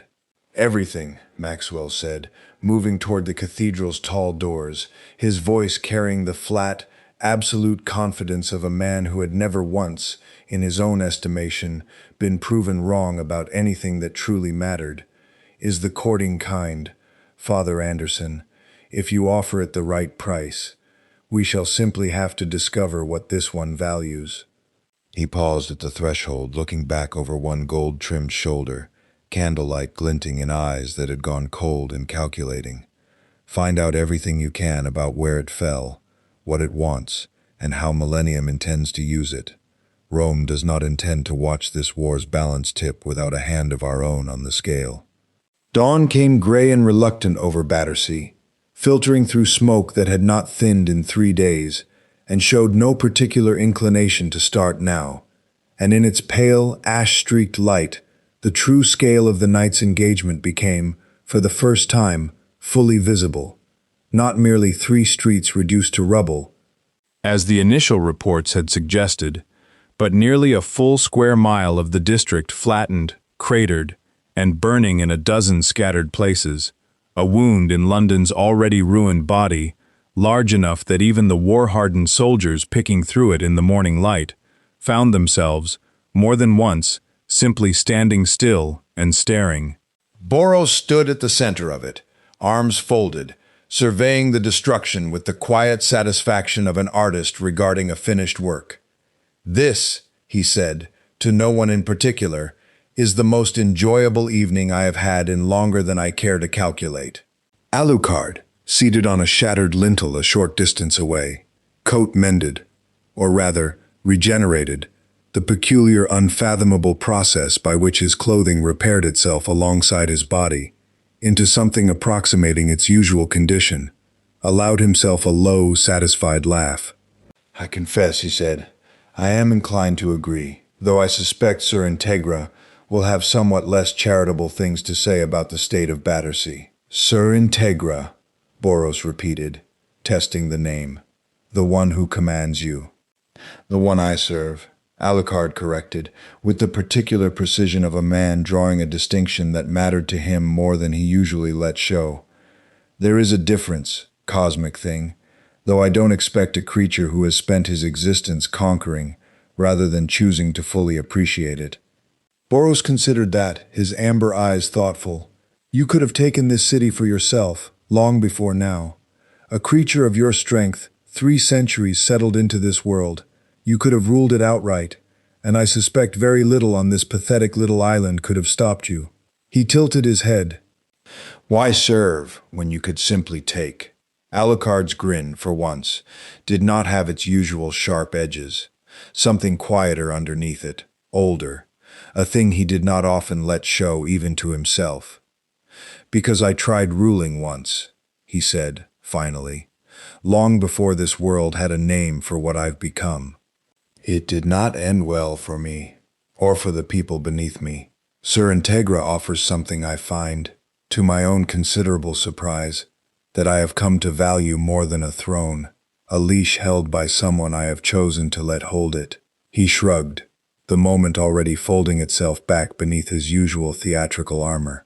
"But I don't imagine you'll understand that until something makes you feel it. Conquerors rarely do, until the conquering stops being enough." Boros was quiet for a long moment, something moving behind his amber eyes that had not been there when he first fell from the burning sky. "Perhaps," he said, finally, and left it there. The summons from Millennium's command tent arrived within the hour, delivered by a nervous junior officer, who clearly considered the assignment of approaching Boros directly to rank somewhere near the bottom of any list of duties he'd ever been handed. The Major, it transpired, wished to extend his congratulations on a truly spectacular demonstration, and to discuss, with the particular delicacy of a man who had learned the previous evening exactly how far his new asset's patience extended, the shape of things going forward. Boros arrived at the tent alone, ducking through the flap with the same unhurried care as before, and found the Major waiting with a fresh cigar and an expression of carefully managed enthusiasm. "Magnificent," the Major said, without preamble, gesturing at a chair Boros did not attempt to use. "Genuinely, sincerely magnificent. Do you have any idea how long I have waited to see that vampire actually struggle? 60 years of preparation, an entire army built and bled dry trying to answer him, and you accomplish more in a single evening than my whole organization has managed in the length of this war." He drew on the cigar, savoring it, watching Boros with an attention that had sharpened, subtly, since their first meeting. "I find myself very eager to discuss how we might continue this partnership. There is a great deal more of this war left to fight, and I suspect Hellsing's remaining strongholds would find you considerably more persuasive than any zeppelin I could send against them." Boros folded his arms, all 4 of them, and regarded the Major with the same patient, considering stillness he had shown the man's soldiers the night before. "You misunderstand our arrangement, little general," he said, and though his tone remained mild, something underneath it had gone cold and final. "I fought your vampire because he interested me. I will continue to fight him, and anything else on this world that proves similarly interesting, for exactly as long as it continues to amuse me, and not one moment longer, and certainly not because you have decided it would be strategically useful." He leaned forward slightly, and the tense canvas walls seemed for a moment to shrink around the sheer weight of his presence. "I am not your weapon. I am not your asset. I am a guest who has, so far, found your war a pleasant diversion from an eternity of boredom. Do not mistake my continued presence for loyalty, Major. I have watched a great many small men mistake exactly that, on a great many worlds, and every one of them regretted it before the end." The Major's smile did not waver, but something behind his eyes recalculated, quickly and thoroughly, the entire shape of the conversation he had planned to have. "Of course," he said, spreading his hands in easy, immediate concession. "Of course, my friend. I would never presume to command a force of nature. I only meant to offer opportunity, shall we say. Should you find yourself, at some point, curious about testing your strength against Hellsing's other assets, or Iscariot's zealots, or indeed the whole weight of the Round Table's remaining forces, you need only say the word, and I will happily point you toward the most interesting direction available." He spread his hands wider, cigar smoke curling between his fingers. "That is all. An old soldier's hospitality, nothing more." Boros studied him for a long moment, long enough that Voss, standing at attention near the tent's entrance, felt the sudden powerful urge to be anywhere else in the world, and then slowly inclined his head. "That," he said, "I will accept. For now." He turned to leave, pausing at the tent's flap. "But hear me clearly, Major, because I will not repeat myself. The moment I sense you attempting to use me, rather than merely host me, the moment your hospitality curdles into an attempt at ownership, you will discover, very quickly, that I am considerably less patient with small, ambitious men than the vampire has proven to be with your entire war." He ducked out into the gray morning light, and the tent's canvas flap fell still behind him. For a long moment the Major simply stood there, cigar burning slowly to ash between forgotten fingers, and when he finally spoke, it was quiet, and it was to the doctor, arriving now through the tent's rear entrance with a data slate full of the previous night's readings, clutched carefully in both hands. "Doctor," the Major said, "I do believe our new friend has just informed me, in the politest possible terms, that he intends to burn this entire war to the ground the moment he decides it stopped being fun." He allowed himself a slow, delighted smile that had, underneath its usual warmth, something considerably colder. "I find that I am not remotely troubled by the prospect. Tell me, what did last night's readings actually show us?" The doctor set the data slate on the desk, adjusting his wire-frame glasses. "Enough to concern me considerably," he said. "His output during the engagement's final exchanges approached levels our instruments were not calibrated to measure accurately. If the readings are even approximately correct, Major, what we witnessed last night was not this creature's full capacity. It was at most a fraction of it, deliberately restrained, for reasons I can only assume relate to whatever peculiar code of conduct governs a being who has, by his own account, conquered entire galaxies and found the process tediously easy." The Major's smile, at that, finally faltered into something more honestly uncertain. "Then God help us all," he said quietly, "if he ever stops holding back."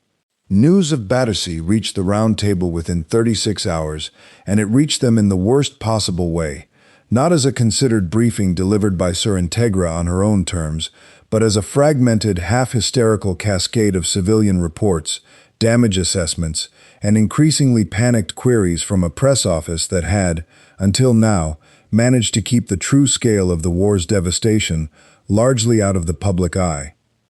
The emergency session convened by video link, a dozen aged and irritable faces arranged in a grid across the screen in Integra's tower office, and the first question, asked by Lord Islington, whose particular gift for stating the obvious in the most unhelpful possible terms had annoyed Integra for the better part of a decade, was exactly the one she had been dreading.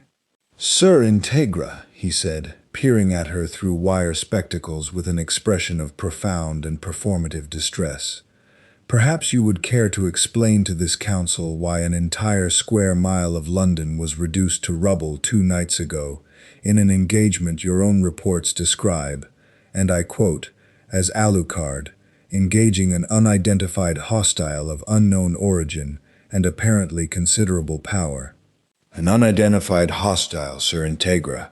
Are we to understand that Hellsing's chief asset is now brawling with creatures your own organization cannot even name? That is precisely what I am telling you, Integra said with the flat, controlled patience of a woman who had given up, some years ago, on expecting the Round Table's older members to grasp the actual shape of the war they were nominally overseeing. Something fell from the sky over Battersea 3 nights past. It is not one of Millennium's vampires. It is not, as far as either Alucard or our own analysis can determine, of this world at all.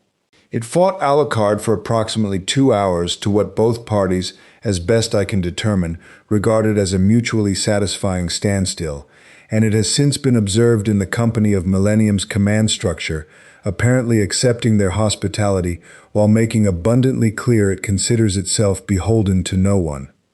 And this creature's intentions? Asked Sir Shelby Penwood, leaning forward, his weathered face drawn tight with the particular anxiety of a man who had already survived one supernatural war and had hoped, quite reasonably, never to survive a second one on this scale. Unclear, Integra admitted. Alucard's own assessment, for what it's worth, given his obvious and frankly tiresome enthusiasm for the creature, is that it fights for its own amusement, answers to no faction, and regards this entire war as, in his words, a pleasant diversion. She let that sit for a moment, watching the assembled faces absorb it.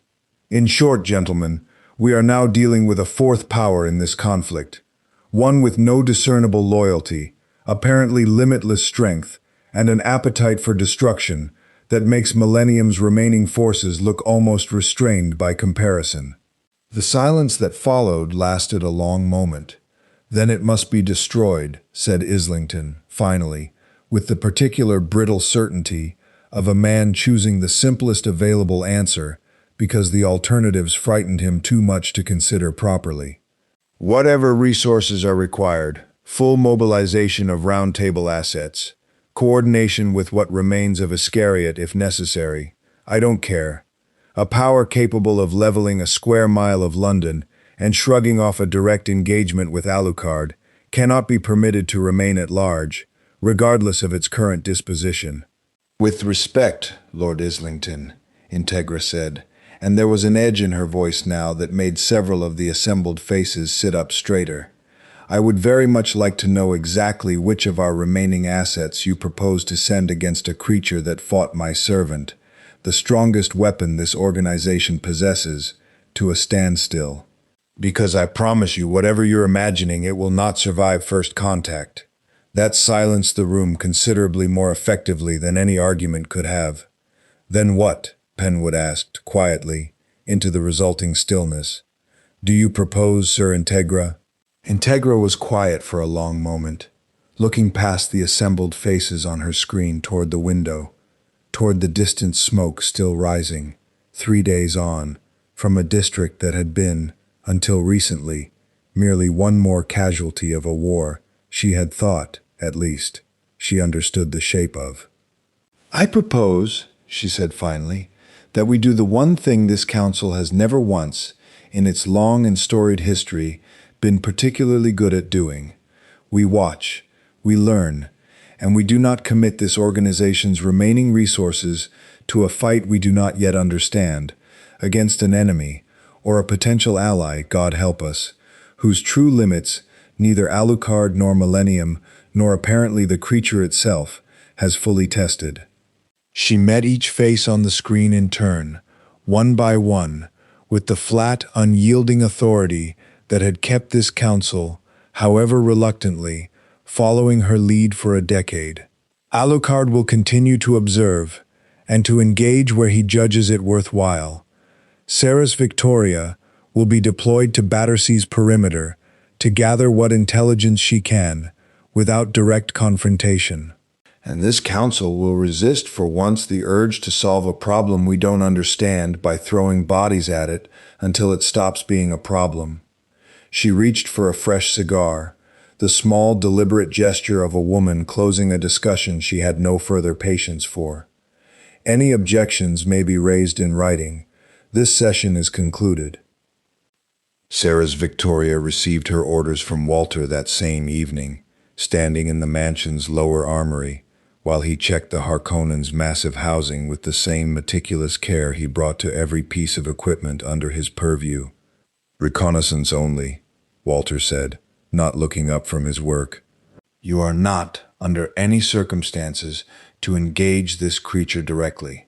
Observe, report, and if the situation becomes untenable, withdraw." Sir Integra was quite explicit on that final point. "Understood," Sarah said, though something in her voice carried more apprehension than the simple order strictly warranted. She had heard the reports. Everyone in the mansion had heard the reports. In the fragmented, half-disbelieving way such things traveled through a household already strained thin by 3 days of continuous war, and the particular note of genuine, uncomplicated delight in Alucard's own retelling had unsettled her more than any of his usual boasting ever managed to. Her master did not, as a rule, sound happy about the things that threatened him. "Walter, is it true, what they're saying, that it actually hurt him, properly hurt him?" Walter set down the Harkonnen's housing, and for a moment his weathered face carried an expression she had rarely seen there, something that was not quite worry, but sat close enough to it to be unsettling in a man who had, in his own considerably more dangerous youth, faced down horrors that would have broken lesser souls entirely. "By his own account," Walter said carefully, "yes. And Alucard is not, as you well know, a creature given to false modesty about his own vulnerabilities. Quite the opposite, ordinarily." He met her eyes, and something in his gaze carried a quiet, deliberate weight. "Which is precisely why I want you cautious, Miss Victoria. If something exists in this world capable of genuinely testing Alucard, then whatever confidence any of us have built up over these past years about what this organization can and cannot survive, that confidence may need to be reconsidered rather more thoroughly than any of us would like." Sarah absorbed that in silence, checking the last of her own gear with hands that were, she noted with some private embarrassment, not entirely steady. "Right," she said, finally, squaring her shoulders in the particular deliberate way she had learned, over 3 hard years, to summon courage that did not come naturally. "Reconnaissance only. Observe and report." She slung the Harkonnen across her back, its weight familiar and grounding. "I can do that." Walter's expression softened, fractionally, into something almost paternal. "I know you can," he said. "Just remember, Miss Victoria, whatever this creature turns out to be, it has, by every account we've gathered, shown a degree of restraint that neither Millennium soldiers nor Alucard's own reputation would have led anyone to expect. That is not the behavior of a mindless monster. It is the behavior of something that makes choices." He returned to his work, the moment closing as quietly as it had opened. Choices can be reasoned with, in the right circumstances. Bear that in mind, if it comes to it. Saris nodded and made her way out into the smoke-hazed evening, toward a district still burning at its edges, uncertain, in a way she rarely allowed herself to be uncertain, exactly what she was walking toward. Battersea by night had become a strange, liminal place. Not quite battlefield, not quite ruin, but something suspended between the two. Its shattered streets lit by cook fires where Millennium soldiers had made camp amid the wreckage, and by the slower, more patient glow of fires still burning, days on, in cellars and gas mains too stubborn to properly extinguish. Sarah's Victoria moved through it with the particular quiet economy her 3 years of vampirism had taught her, Harkonnen slung heavy across her back, senses stretched wide for anything that might announce Boros's presence before her eyes found it. She needn't have worried about missing him. He was, in the end, precisely as easy to locate as her master had implied, not hiding, not skulking in the shadows the way Millennium's more conventional monsters preferred, but sitting, of all things, atop the collapsed remains of the church tower where he'd first met Alucard, forearms folded, amber eyes fixed on the burning skyline, with an expression that looked, for all the world, like quiet contemplation. Ceres crouched low behind the wreckage of a garden wall 200 yards distant and simply watched, for a long moment, trying to reconcile the scale of destruction she'd walked through with the stillness of the figure sitting at its center. "You may as well come out," Boros said, without turning his head, his voice carrying easily across the gap between them despite its conversational pitch. "I've known you were there for the better part of 10 minutes, little vampire. Your master moves like smoke. You move like someone still learning how heavy her own feet are." Ceres froze, weighing Walter's orders. Observe, report, withdraw if untenable, against the plain, unavoidable fact that she'd already been made. After a moment, she straightened and stepped out from behind the wall with as much composure as she could manage, Harkonnen's weight suddenly very present across her shoulders. "I'm not here to fight you," she said, and was faintly annoyed at how young her own voice sounded in the ruined quiet. "I know," Boros said, and there was no menace in it at all, only that same patient, faintly amused warmth she'd have expected far less from a thing that had, 3 nights before, leveled a square mile of the city she'd sworn to protect. "You're here to look at me and carry word back to your Sur Integra. Sensible. I'd have done the same, in her position." He finally turned his head, amber eyes settling on her with an attention that felt, unnervingly, less like a predator sizing up prey, and more like a scholar, examining an interesting specimen. "You are younger than the vampire I fought. Considerably younger. It shows in how you carry that weapon, like a burden rather than an extension of yourself." Ceres bristled, despite herself. "The Harkonnen's done well enough for me so far. I don't doubt it." Something in Boros's expression shifted, thoughtful. "Tell me, did you choose this life, little vampire, or did something else choose it for you?" The question caught her off guard, landing somewhere she hadn't braced for, and for a moment the practiced composure she'd built over 3 hard years wavered. "My master turned me," she said carefully, "to save my life. I've made my peace with what that means." "Have you?" Boros studied her a moment longer, and then, unexpectedly, something that might almost have been sympathy crossed his alien features. "I have conquered a great many worlds, little vampire, and in every one of them I have found creatures who did not choose the shape their strength took, soldiers bred for war who never asked for it, monsters made rather than born, weapons pointed by other hands. I confess I find your kind's particular tragedy more interesting than I expected to." He looked back toward the burning skyline. "Your master fights for the joy of it, unburdened by any doubt I can detect. You fight, I think, because you have not yet decided whether you're permitted to want anything else. That is a very different kind of strength, and a very different kind of danger, to carry into a war like this one." Ceres said nothing for a long moment, unsettled by how precisely the alien's assessment had landed, and unsure, entirely, what to do with a creature capable of near-total devastation, who seemed, in this quiet moment at least, more interested in understanding her than in ending her. "Why are you telling me this?" she asked, finally. "Because I am bored, and you are here, and honest conversation is a rarer pleasure than you might imagine, for something that has spent its existence being either worshipped or fled from." Boros rose from his perch, unfolding to his full height with the same unhurried economy she'd have expected, by now, from every part of him. "Go back to your Sur Integra, little vampire. Tell her what you observed, that I sat and watched a burning city and spoke with a fledgling instead of destroying everything within reach, which I understand your organization may find harder to plan around than simple violence would be." A faint smile, Tell her also that I have no present interest in Hellsing's destruction. I came here for a fight worth having, and I have found one in your master.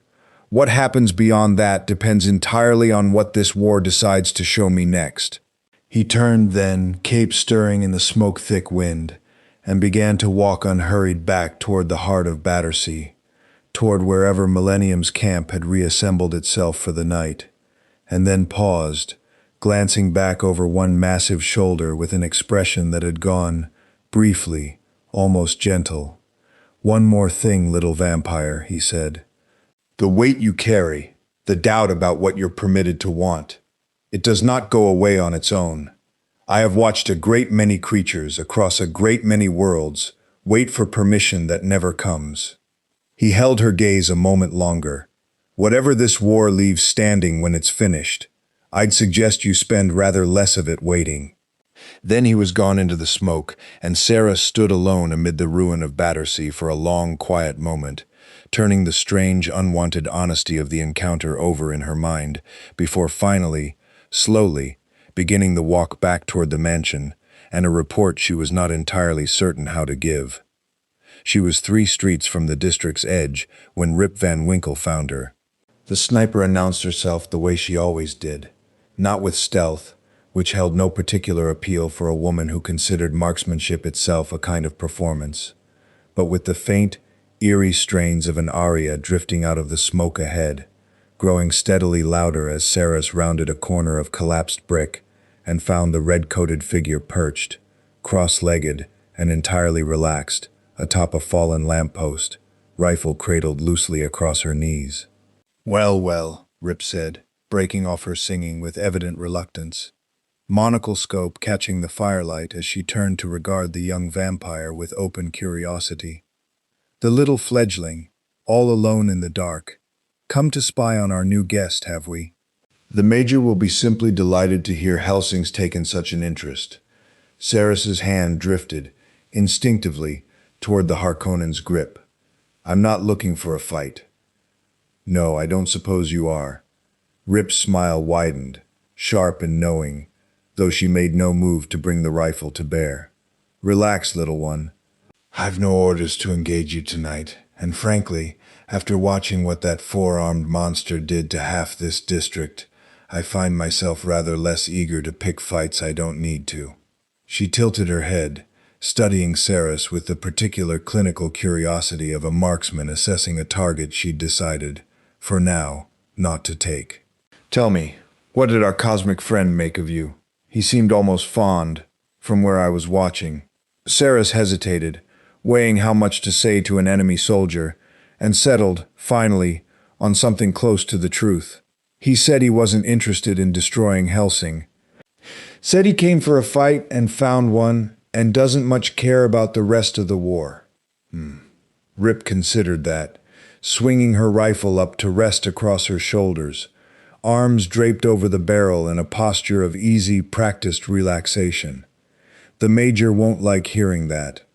He spent 3 days trying to work out how to point that creature at your organization like a cannon, and every time he tries, the beastie makes it rather pointedly clear he's nobody's cannon to point."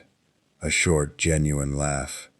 "Between you and me, little vampire, I find that rather refreshing." Most things Millennium's doctor builds do exactly what they're told. It's almost quaint watching something this powerful simply refuse.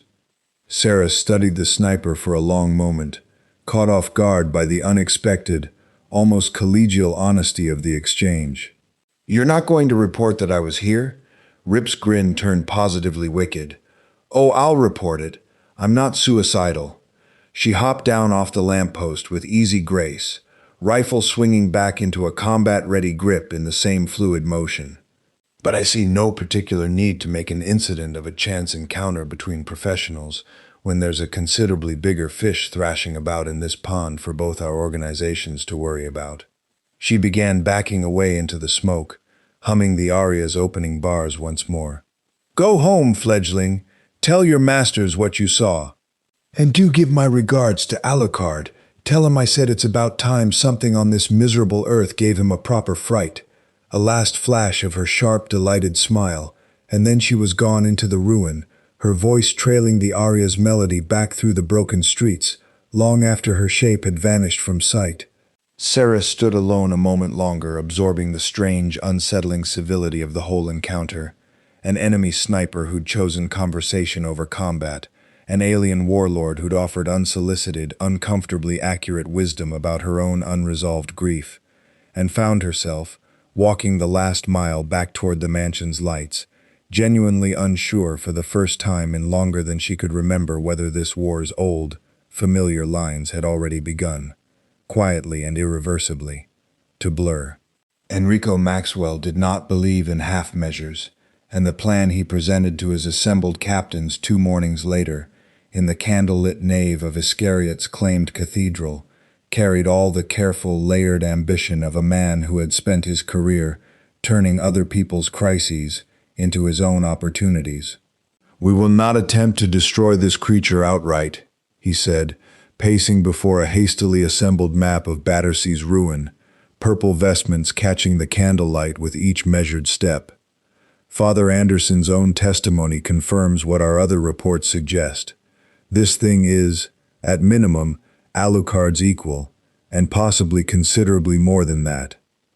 A direct assault, absent overwhelming force we do not currently possess, would be a waste of resources Rome cannot presently justify." He paused, turning to face the room, and something in his expression sharpened into the particular calculating warmth he reserved for plans he was especially proud of. "Instead, we will offer it something Millennium, in their crude enthusiasm, has entirely failed to provide: purpose." Anderson, leaning against a pillar with his arms crossed, raised a skeptical eyebrow. "Purpose?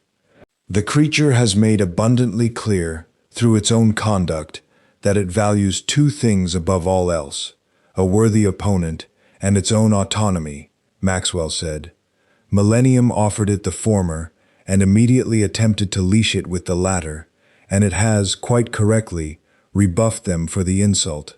We will offer something more honest, a cause it might choose to serve, rather than a war it's merely being pointed toward." He tapped the map, at the mark indicating Millennium's command tent. The Major's ambitions, left unchecked, threaten not merely Hellsing, but the broader stability this church has spent centuries maintaining. If this creature can be persuaded that Millennium's war represents chaos for its own sake, rather than a fight worth its respect, while Rome's cause represents order, faith, a battle against something it might genuinely consider evil rather than merely inconvenient, his smile widened, thin and pleased.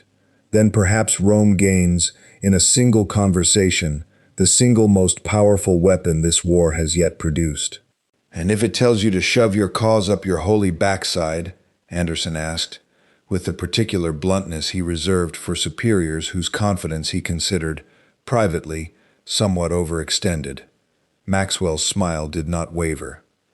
"Then we will have lost nothing but the attempt, Father Anderson, and I would remind you that Rome has survived considerably worse setbacks than a single failed negotiation." He straightened his vestments, moving toward the cathedral's tall doors with the unhurried confidence of a man already certain of his own success. "You will accompany me. Your particular rapport with the creature, established during your first encounter, may prove useful in establishing the necessary trust." "Rapport," Anderson repeated, following him with obvious reluctance. "Your Grace, I put a blessed bayonet through its arm." "And it respected you for the attempt," Maxwell said, without breaking stride. "From everything I have heard of this creature, Father Anderson, that particular quality, genuine, earned respect rather than fear or flattery, may prove to be the only currency that actually persuades it of anything at all." They found Boros, as Anderson had half expected, exactly where he'd left him 3 nights before, atop the broken church tower, watching the ruined city with the same patient, contemplative stillness that seemed, increasingly, to be his default state between bouts of catastrophic violence. He did not turn as they approached, though the faint shift of his shoulders made clear he'd registered their presence well before they reached the tower's base. "The priest again," he said, as Anderson and Maxwell climbed the last of the broken stairs into the open air. "And this time you've brought a peacock." He turned, finally, amber eyes taking in Maxwell's ornate vestments with an expression that hovered somewhere between curiosity and open amusement. "Let me guess. You are the man who sends the priest to do his fighting, and now you've come to see if you can talk me into fighting for you instead." Maxwell's composure did not so much as flicker. "Archbishop Enrico Maxwell," he said, inclining his head with practiced, unhurried grace, "representing His Holiness's interests in this conflict. And Father Anderson, you've already had the pleasure of meeting rather more directly." "Pleasure," Anderson muttered, "is one word for it." Boros's mouth curved, faintly amused, but his attention remained fixed on Maxwell with the same clinical, assessing patience he'd shown the Major on their first meeting. "The fat general already made his offer, priest of Rome. I declined it, and made clear the terms under which I'd tolerate his continued hospitality." "If you've come to make a similar offer, wrapped in slightly more expensive robes, you may save us both the trouble." "I have not come to make you an offer of servitude," Maxwell said, and there was something genuinely careful in how he chose the words, the tone of a skilled negotiator recognizing precisely where his opponent's patience began and ended. "I've come to offer you a question instead. You told the little vampire, so my sources tell me, that you fight for the joy of a worthy contest, that this war interests you not because of who wins it, but because it has at last given you something to feel." He held Boros's gaze, unflinching. "I ask you then, does that satisfaction not curdle, eventually, when you consider what your continued presence actually serves? Millennium's war is not a contest of worthy ideals, Lord Boros. It is the ambition of a broken little man who wishes to burn a city to prove a point about a war his own country lost 80 years ago. You are not fighting for anything. You are merely his entertainment, dressed in the costume of your own freedom." For a long moment Boros said nothing, and something in his expression shifted. Not anger, not yet, but a kind of cold, considering stillness that made even Anderson, standing a step behind Maxwell with one hand resting near a bayonet's hilt, go very still. "You are clever, priest of Rome," Boros said, finally, quietly. "Cleverer than the fat general, certainly. He offered me a leash and called it hospitality. You offer me a mirror, and hope I don't like what I see reflected in it." He rose, slowly, to his full height, and though he made no overtly threatening gesture, the sheer scale of him, in that confined space, was enough to make Maxwell's careful composure tighten, fractionally, at the edges. "Tell me then, since you seem so certain of your own cause's superiority, what does Rome actually offer, beyond the accusation that my current amusement is beneath me?" "Another leash merely gilded rather than gray? Another small man who believes that because his convictions are dressed in holiness rather than nationalism, they are somehow more deserving of my strength than Millenniums are?" Maxwell, to his considerable credit, did not flinch. "Rome offers you a war with an actual shape to it," he said. "Not chaos for chaos's own sake, but a battle between order and the abyss that has been fought, in one form or another, since before either Hellsing or Millennium existed to complicate it. Vampires. Freaks. Millennium's entire monstrous project. These are not merely inconveniences to be tolerated, Lord Boros. They are precisely the kind of unearned, unnatural power your own instincts must surely recognize as an insult to the ordinary struggle of mortal men. Fight alongside Iscariot, and you fight for something with an actual moral shape, not merely because it is strong, but because it is right." Boros studied him for a long moment, and then, unexpectedly, laughed, a low, rolling sound that carried genuine, unguarded amusement rather than mockery. "Do you know," he said, "how many times, across 19 conquered galaxies, I have heard exactly that argument? Every faction I have ever encountered believes, with total and unshakable sincerity, that their particular cause carries a moral shape the others lack. The tyrants believed it. The rebels who opposed them believed it just as fiercely. Every one of them was equally certain, and every one of them, in the end, simply wanted the same thing every faction in every war has ever wanted: a strong hand pointed at their enemies, dressed in whatever justification made it easiest to sleep at night. He shook his head, still faintly smiling, and something in his amber eyes had gone old and tired, in a way that made even Maxwell's careful composure falter, briefly, at the sheer unexpected weight of it. I did not travel across the dying dark, between your galaxy and mine, to become anyone's cause priest. Not the general's weapon, not your church's righteous sword. I came because I was bored, and because your vampire, of everything I have encountered in this pathetic little war, is the first thing in longer than I can properly remember that has made me feel something other than the terrible, endless certainty of my own victory. He turned back toward the ruined skyline, the conversation, by every visible measure, already concluded in his own mind. Go back to your cathedral, priest of Rome, he said.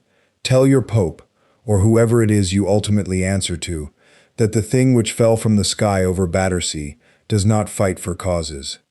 It fights for the joy of a worthy contest, and it has found exactly one thing on this entire world worth the effort: a 300-year-old vampire who has not yet shown me the whole of what he's capable of.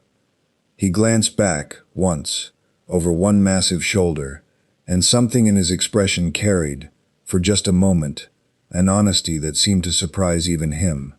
Perhaps, when that contest is finally, properly finished, win or lose, I will have more patience for your cause, or the general's, or anyone else's, but not before, not while there is still something worth fighting purely for its own sake.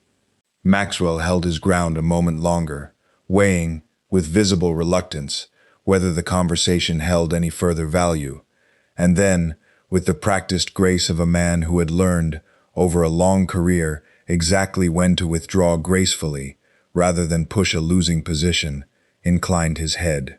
Then I will not waste further breath, he said. But know this, Lord Boros, Rome does not forget an offer refused, and Rome does not remain idle while a power such as yours continues, unchecked, to reshape this war's balance. Whatever comes of your contest with Alucard, we will be watching. And we will act, in whatever manner circumstances demand, the moment your presence threatens something Rome considers worth protecting. Boros's smile, at that, turned faintly sharp. I would expect nothing less, priest of Rome, he said. I confess I look forward to discovering exactly what your church considers itself capable of when the moment finally comes. He settled back onto the tower's broken edge, attention already returning to the burning skyline, the audience, by every measure, entirely finished. Until then, enjoy your war. I intend to enjoy mine. Maxwell and Anderson descended the tower's broken stairs in silence, and it was not until they'd put a full block of ruined street between themselves and the tower that Anderson finally spoke. Well, he said, dry as old bone, that went about as well as I expected it to. It did not fail entirely, Maxwell said, though something tight and displeased had settled into his voice.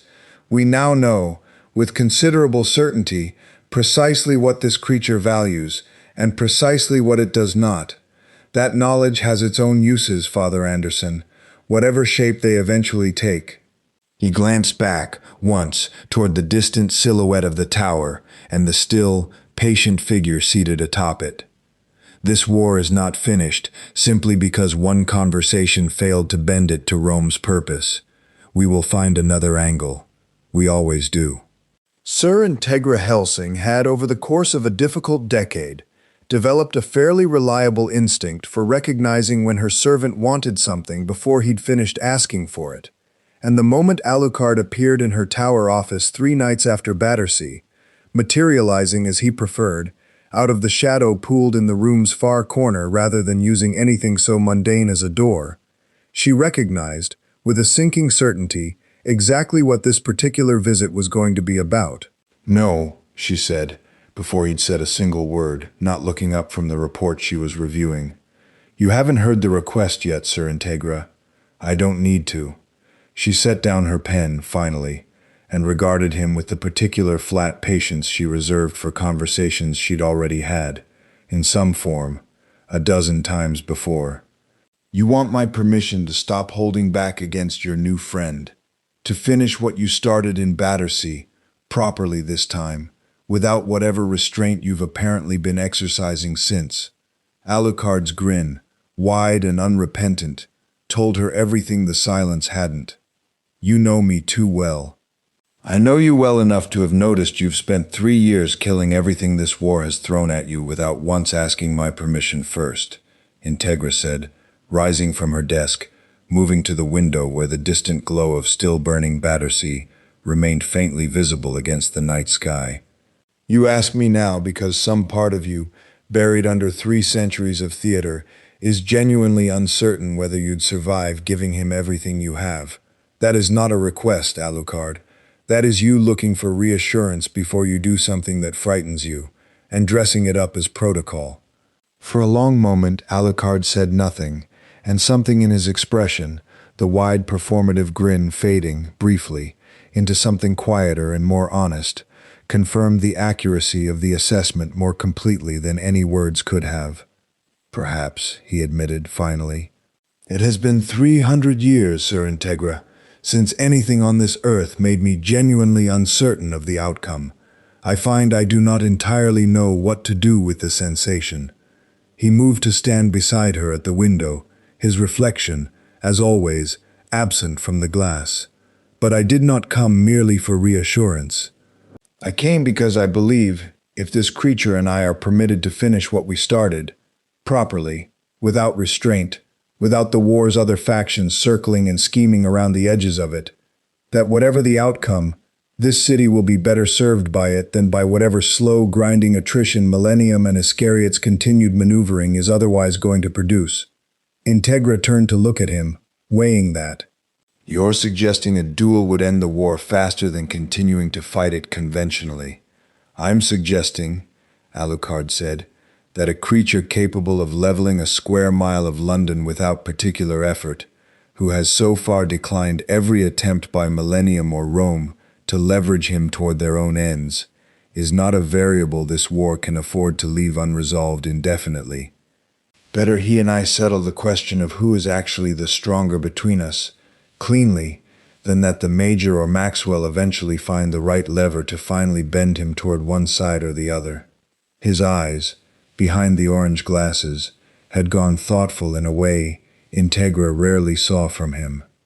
And better, Sir Integra, that I discover the truth of my own limits now, in a fight that still, for all its stakes, carries an element of genuine joy in it, than that I discover them for the first time in some desperate, unplanned moment later in this war, when the discovery might cost rather more than my own pride. Integra was quiet for a long moment, cigar smoke curling slowly toward the ceiling, weighing the request against everything she knew of the creature it concerned, against 3 days of increasingly fragmented and contradictory intelligence, against the plain, uncomfortable fact that her own confidence in Alucard's invincibility, the bedrock certainty on which so much of Hellsing's strategic position had quietly rested for years, had already undeniably cracked. If I say yes, she said, finally, and you lose, truly lose, not the theatrical near defeats you've engineered for your own amusement a dozen times before, but an actual final defeat, what becomes of this organization, Alucard? What becomes of London, with its strongest weapon gone and Millennium's army still in the field? Then you will have learned, rather more decisively than any of us would prefer, exactly how much of this war's balance has always rested on a single monster's continued goodwill, Alucard said, with the particular blunt honesty he reserved for moments he judged genuinely serious.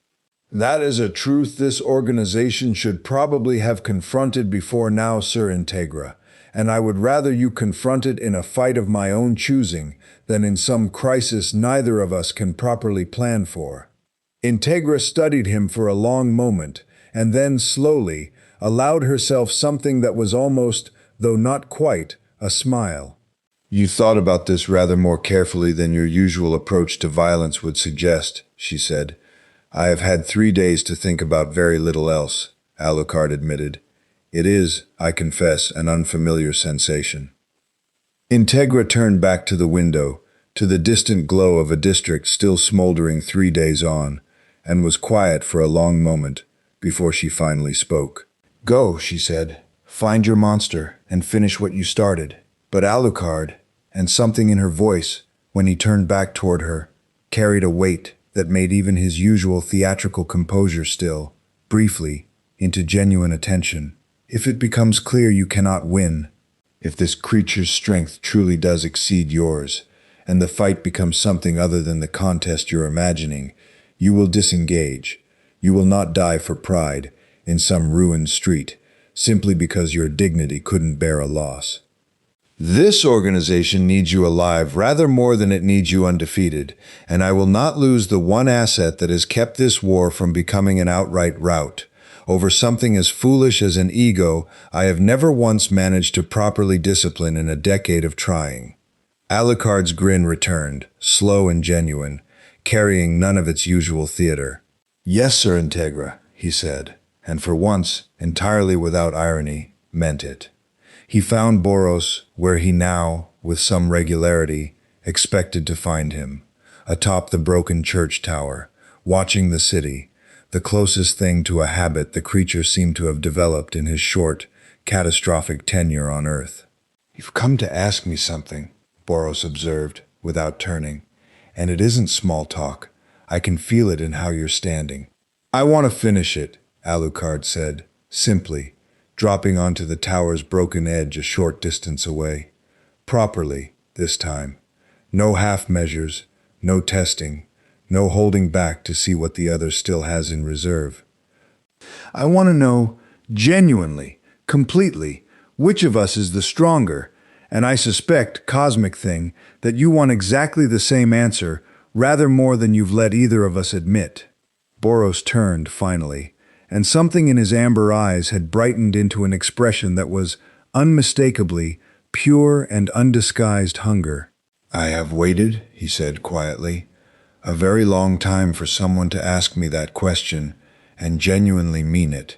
He rose, unfolding to his full height, all 4 arms already loosening at his sides in unconscious anticipation. Where and when? Here, Alucard said, rising to meet him, coat settling around his shoulders, eyes already beginning to bleed toward the deep, patient red they went only when he had, finally, entirely stopped playing. Now, no audience, no factions circling for advantage, no fat little generals watching from a safe distance to see how they might profit from the outcome. Just the 2 of us, and whatever this city has left standing when we're finished. Boros' smile, slow and wide and entirely without malice, was the widest either of them had shown since the night he first fell out of a torn and broken sky. Then let us finally discover, he said, which of us was telling the truth. There is a moment in any contest between 2 beings who have each, independently, exhausted the ordinary meaning of the word invincible when the last polite fiction of restraint finally falls away. And for Alucard and Boros, standing alone atop the ruin of Battersea, beneath a sky still smeared orange with distant fire, that moment arrived without ceremony, without a countdown, without so much as a final word exchanged between them.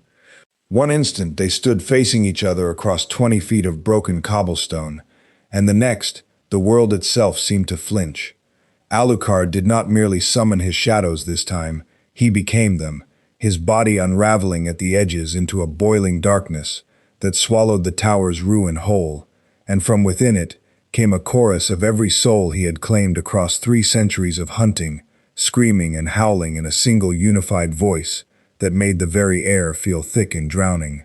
Eyes opened across the surface of the dark, dozens of them, hundreds, a horror that no longer bore any pretense of human shape, and from the center of that impossible mass, a voice that was and was not Alucard's own spoke a single word into the night.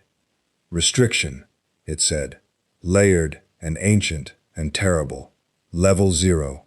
Boros felt the pressure of it before he saw its shape, a wave of raw, cascading malevolence that would have, on any of the 19 worlds he'd previously conquered, sent entire armies fleeing on instinct alone, and his own face, in response, split into a wide, delighted grin that carried, for the first time, something genuinely fierce underneath its usual patient amusement.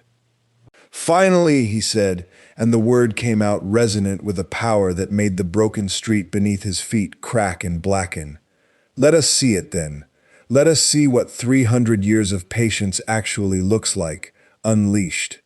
The cracks of white-hot light that had, in their first engagement, traced faint hairline patterns across his hide, now bloomed wide and constant, his ash-gray armor glowing from within like a furnace stoked past its limits, and when he spread all 4 arms, the amber of his eyes flooded, entirely, into pure incandescent white. "Meteoric burst," he said, and his voice, when it came, no longer carried mere amusement, but something closer to a hymn, a being finally, fully awake after an eternity of half measures. "You wished for the full measure, Vampire King. I would hate to disappoint you."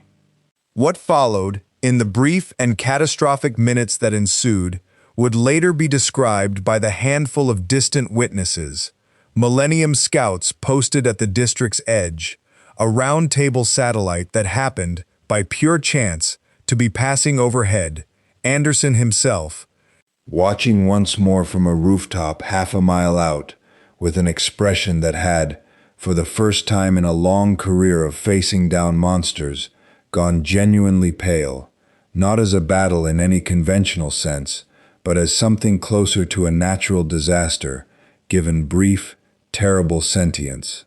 The swallowing dark of Alucard's full unleashing met the blinding white cascade of Boros's unrestrained power in the center of Battersea's already ruined heart, and the resulting collision tore a crater into the earth that would, in the war's final accounting, register on seismographs 3 counties distant. Alucard's countless eyes bore witness to a strength he had genuinely never before been made to reckon with. Boros's fists, each blow now carrying the raw, world-ending force of the meteoric burst behind it, struck the swallowing dark, and did not merely disperse it but burned through it, searing lines of white-hot devastation through a darkness that had, until this moment, proven functionally limitless. And Boros, for his part, found himself genuinely, gloriously staggered, not merely by the raw physical force of the Shadow's assault, though that alone exceeded anything he had faced on any of his 19 conquered worlds, but by something stranger and more unsettling. The dark did not merely attack him. It reached for him, coiling around his limbs, his throat, whispering in 100-layered dead voices, things that promised, with genuine and patient malice, to unmake him from the inside rather than merely overpower him from without. "Clever," Boros managed, tearing a coil of grasping shadow from around one forearm with an effort that cost him, for the first time all night, something visible, a hairline crack of true damage spreading, briefly, across the white-hot glow of his hide. "You do not merely fight, Vampire King. You consume. Did you imagine?" Alucard's voice replied, layered and vast, rolling out of the swallowing dark from no single fixed point, "that I would offer you anything less than everything I am? You asked for the full measure. I intend to give it to you completely, cosmic thing, down to the very last shadow, the very last soul, the very last drop of 3 centuries of patient, starving hunger." The exchange that followed defied, by any reasonable measure, the physical limits of the world it was occurring within. Boros drove both lower fists into the swallowing dark with the full, unrestrained force of his meteoric burst, and the resulting detonation leveled what remained of the district for a quarter-mile in every direction, throwing a column of light and pulverized earth high enough to be visible, briefly, from the war-torn streets surrounding the Hellsing mansion itself.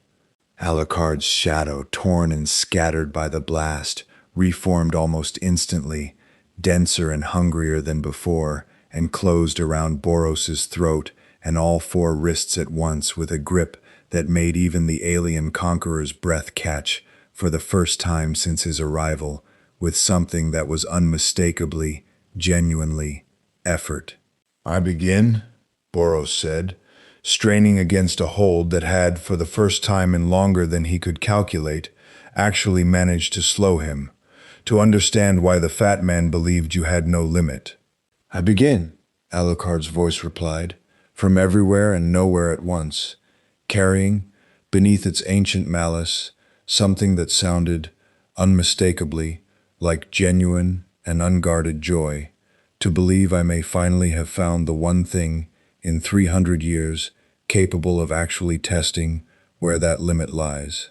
The crater at the heart of Battersea, when the light and dust finally began slowly to settle, held two figures standing at its center, both battered nearly beyond recognition, both breathing hard with an effort neither had shown until this night in longer than either could properly remember, and both, in the sudden and total stillness that followed the engagement's fiercest exchange, beginning, unmistakably, to laugh.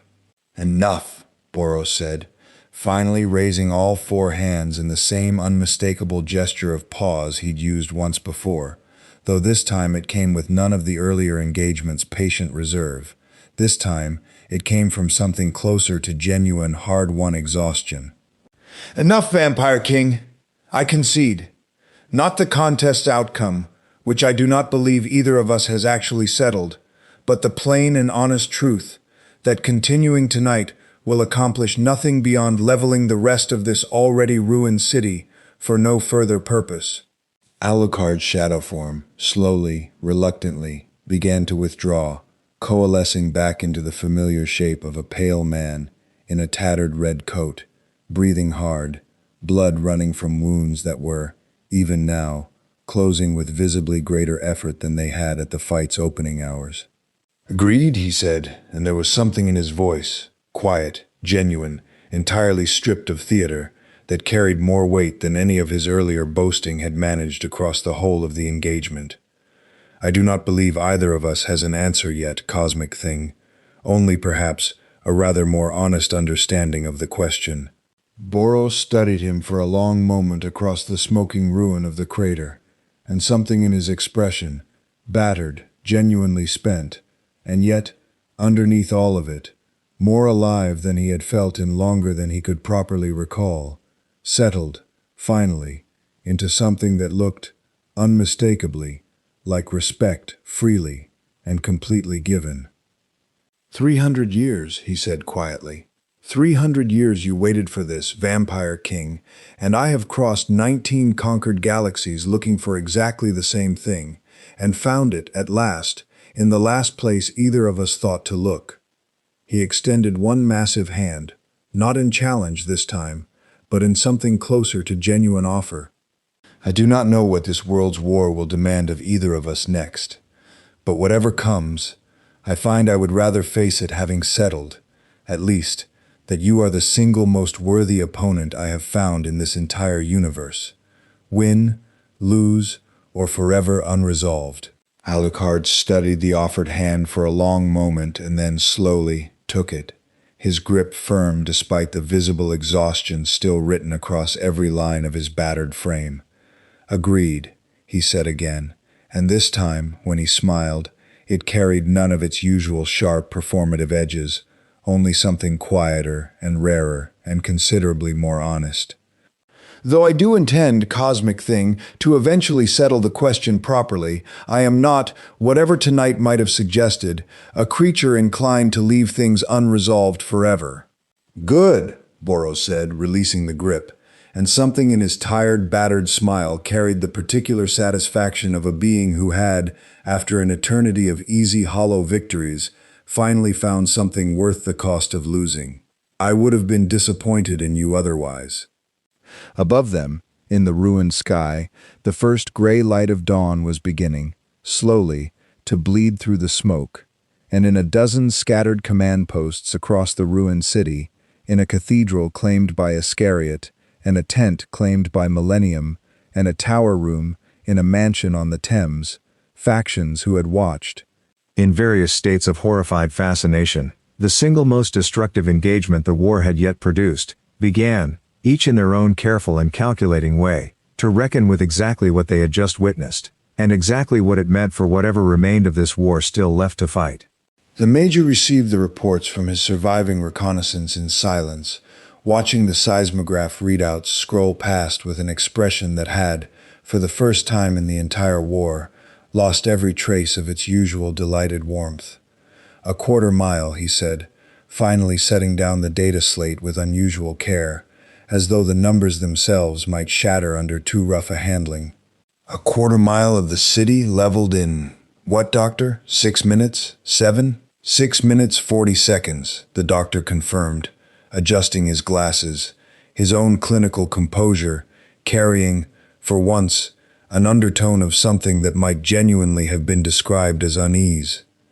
"And Major, I feel obligated to note that both combatants disengaged voluntarily. Neither instrument readings nor visual confirmation suggest either party was approaching genuine defeat. They simply stopped." The Major absorbed that for a long moment, and when he finally spoke again, the warmth had returned to his voice, but it carried, underneath its usual theater, something considerably more careful than before. "Then we are dealing," he said, "with two forces who have discovered, in each other, something they value considerably more than winning outright. That is not a variable I know how to leverage, Doctor. Men who fight for victory can be bought, or threatened, or maneuvered. Men who fight for the fight itself." He shook his head slowly. "Those men, and whatever passes for men in that creature's case, answer to nothing at all." He rose from his desk, moving to the map still pinned across the schoolroom's cracked blackboard, and studied it for a long, quiet moment, the neat symbols marking Millennium's remaining strength, already badly depleted by 3 days of continuous war, now further complicated by an asset that had made abundantly, repeatedly clear it considered itself no one's asset at all. "Doctor," he said finally, "I believe it is time we reconsidered our timeline. Whatever advantage we hope to gain from our large friend's presence, it has become clear he will not be leveraged, only hosted, and a war fought at his pleasure, rather than at my command, is a war whose outcome I can no longer confidently predict."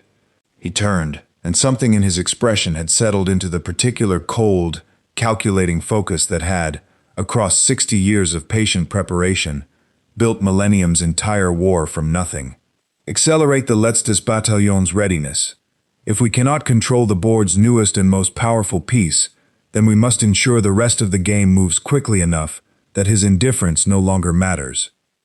In Iscariot's claimed cathedral, Maxwell received the same reports with considerably more open concern, pacing before the candlelit altar while Anderson watched from his customary position against a pillar, arms crossed, expression unreadable. "A quarter mile," Maxwell said, echoing the Major's own disbelief without any awareness of the irony. "In under 7 minutes, Father Anderson, if those two decide at some future point to finish what last night apparently left unresolved, this entire city may not survive the conclusion." "Aye," Anderson said. "And there's not a blessed thing either of us can do about it, near as I can tell. You saw what my bayonets managed against the beastie on a good night, Your Grace. A few scratches, nothing more. Whatever that fight last night actually was, it was well past anything Iscariot's got the tools to meaningfully influence." Maxwell was quiet for a long moment, and when he finally spoke, his voice carried a weight considerably more sober than his earlier confidence at the tower. "Then perhaps," he said, "our approach requires revision.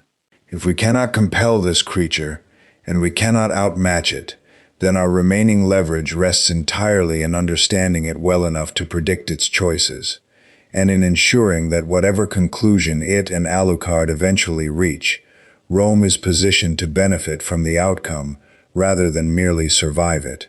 He turned to face Anderson directly. "You spoke with it more honestly than I managed, Father Anderson, for all my careful rhetoric. What did you make of it beneath the theater?" Anderson considered the question with genuine care, weighing an assessment he'd clearly already turned over privately more than once. "I think," he said finally, "that thing's been alone a very long time, Your Grace. Not alone the way a man's alone. Alone the way a king's alone, when everyone around him is either subject or enemy and nothing in between. It's not looking for a cause. It's looking for someone who won't kneel and won't run. It found that in Alucard, and I don't reckon anything either of us offers is going to compete with that. Not properly." He shrugged, pushing off from the pillar. "My honest advice, Your Grace, for whatever it's worth, leave the beastie be, and pray to God its fight with the vampire settles itself before it decides London's not big enough for the both of them to keep testing that particular question." In the tower room of the Hellsing mansion, Sir Integra listened to Alucard's own account of the engagement with the particular stillness of a woman absorbing information she had, on some level, already braced herself to receive. "You could not defeat him," she said when he'd finished, and it was not quite a question. "Not last night," Alucard admitted, with an honesty that Integra noted. Privately, he had rarely offered her on any subject in the whole of their long acquaintance. "Nor, I suspect, could he have defeated me, had either of us been willing to press the matter to its true conclusion, rather than choosing by mutual and unspoken agreement to preserve what remained of the city instead." He met her eyes, and something in his expression carried a genuine, unguarded gravity that made even Integra's practiced composure falter. Briefly, "I do not say this lightly, Sir Integra, and I do not say it to alarm you unduly. But you should know, for the first time since this body first rose from its grave, I have found something whose limits I cannot presently measure. That is not a defeat. But it is not any longer the certainty either of us has built this organization's confidence upon." Integra absorbed that in silence, moving to the window, looking out over a city that had, in the space of a single week, been forced to reckon with a fourth and entirely unpredictable power in a war already straining under the weight of three. "Then we plan," she said, finally, as though that uncertainty is now a permanent feature of this war, rather than a temporary complication to be resolved by your next engagement. She turned back to face him, her expression settling into the particular hard, practical resolve that had carried Hellsing through every previous crisis this long war had produced. "Walter will need to accelerate our own contingencies. If Millennium moves to compensate for a weapon they cannot control by accelerating their remaining forces, as I suspect they will, then we cannot afford to be caught unprepared, simply because our strongest asset has, for the first time in his existence, discovered genuine uncertainty." "A wise precaution," Alucard agreed, and then after a pause added, with something that was almost, though not quite, vulnerability. "For what it's worth, Sir Integra, I do not regret last night. Whatever comes of it, whatever it costs this organization to plan around, I have not felt this."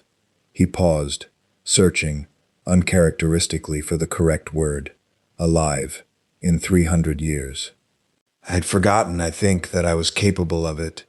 Integra studied him for a long moment, and something in her own expression softened, fractionally, into an understanding she rarely permitted herself to show him directly. "Then I am glad of it," she said, finally.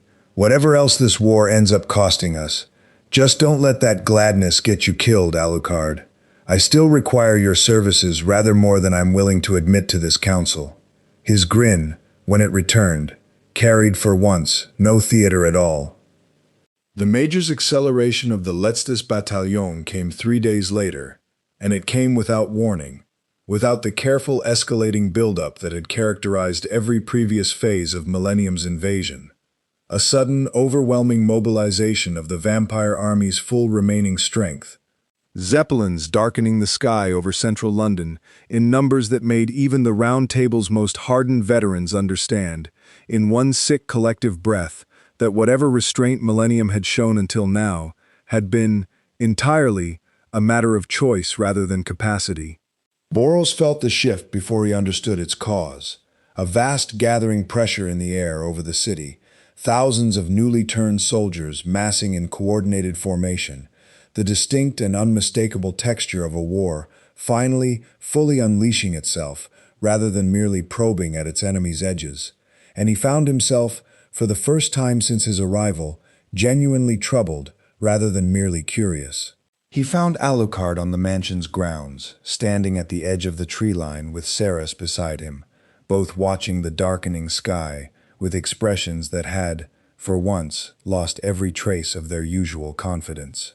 "Your major has finally lost his patience," Boros observed, landing lightly beside them, cape settling around his shoulders. "I take it this is the full weight of what he's been building all these years." "It is," Alucard confirmed, grim in a way Boros had not yet seen from him. "Every soldier Millennium has turned across 60 years of preparation, unleashed at once. Sir Integra's forces were never built to withstand this. No conventional army was." Boros was quiet for a long moment, watching the zeppelins darken the sky, and something in his expression shifted, slowly, into a decision he had clearly been turning over since he first felt the pressure gathering. "I did not come to this world to fight your wars for you," he said finally. "I made that clear to the fat general, and to the priest, and I meant it in both cases." He turned to look at Alucard directly, amber eyes steady. "But I find, Vampire King, that somewhere in these past days, this stopped being merely your war that I happened to be passing through, and became something closer to a city I have grown, against every instinct I arrived with, to find worth preserving." His mouth curved, faintly, into something that was not quite his usual hungry grin. "Call it an old conqueror's sentimentality, if you like. I find I don't much care what you call it." Alucard studied him for a long moment, and then slowly began to smile. "Are you offering to help me end this war, cosmic thing?" "I am offering," Boros said, "to finally show this pathetic, magnificent little world the full and complete measure of what I actually am. Not merely in a private contest between the two of us, but against an army stupid enough to think itself ready for either of us alone, let alone both of us together." He rolled his shoulders, all forearms loosening, the familiar hungry light building once more behind his amber eyes. "Shall we finish this properly, Vampire King? Together, this time, rather than against each other?" Alucard's laugh, when it came, filled the darkening grounds like something finally, gloriously unleashed. "I thought you'd never ask." What followed, in the hours that stretched from dusk deep into the following dawn, would be recorded in Hellsing's own after-action histories as the single decisive engagement of the entire London campaign.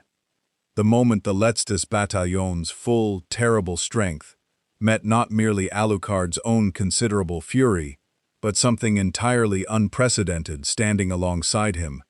And found for the first time in 60 years of patient preparation that their overwhelming numbers meant nothing at all against two forces who had, between them, finally decided to stop measuring their strength against each other and start measuring it, together, against everything Millennium had built. Boros tore through formations of Millennium's vampire soldiers with the same devastating, world-ending force he'd shown against Alucard alone, but turned now, fully and without restraint, toward an enemy that could not answer it in kind. Alucard's shadow swallowed Zeppelin's whole. Hundreds of newly turned soldiers unmade in a single vast unfurling of 3 centuries of patient, starving hunger, finally given full and complete license. Where they fought together, in the war's final and most catastrophic hours, the Letztes Battalion's careful 60-year design met, at last, the one variable the Major had never once accounted for, that his single greatest weapon, given something worth genuinely fighting alongside rather than merely against, might prove considerably more dangerous united than divided. By the time the sun finally broke, pale and reluctant, over a city that had been, by any reasonable measure, thoroughly and completely fought over, Millennium's Letztes Battalion existed only as scattered wreckage across a dozen ruined districts, and the Major himself, cornered at last, in the burning remains of his own command tent, cigar still burning between fingers that had, for the first time in the entire war, begun to tremble, looked up to find two figures standing in the wreckage of his final defense. A pale vampire in a tattered red coat, grinning with something that carried no theater at all, and beside him, a four-armed conqueror whose amber eyes held no cruelty, only the flat, final patience of a being who had, at long last, finished what he'd come to finish. Well, the Major said, and even now, even facing the end of 60 years of careful ambition, something in his voice carried a trace of genuine, admiring delight. I confess, gentlemen, I did not in my wildest calculations anticipate the two of you choosing to work together. That was, I will grant you, rather more strategically inconvenient than anything else this war has produced. You built a war on the assumption that everything strong enough to matter could eventually be leveraged, bought, or broken, Alucard said, stepping forward, Casal already raised. You were wrong, Major. Some things simply choose, in the end, what they're willing to fight for, and you never once managed to offer either of us anything worth choosing. The Major's final words, delivered with the particular, unbowed good humor of a man who had, whatever else could be said of him, genuinely enjoyed every moment of his own catastrophic ambition, were lost beneath the sound of Alucard's shot, and with it, 60 years of Millennium's patient, terrible design came, finally and completely, to its end. Boros stood amid the smoking ruin of what had been, until dawn, the last organized resistance of Millennium's invasion, and felt, for the first time since he'd fallen from a torn and broken sky, something that was not hunger, and was not boredom, and was not, entirely, anything he had words readily available for. "It's finished," Alucard said, beside him, holstering both weapons, his coat and hat somehow, despite everything, still bearing some approximation of their usual rakish composure. Or near enough to finish that whatever remains of Millennium's forces will not trouble this city again. Yes, Boros agreed, quietly, looking out over a London that was, for the first time in longer than either of them could properly measure, genuinely and finally quiet.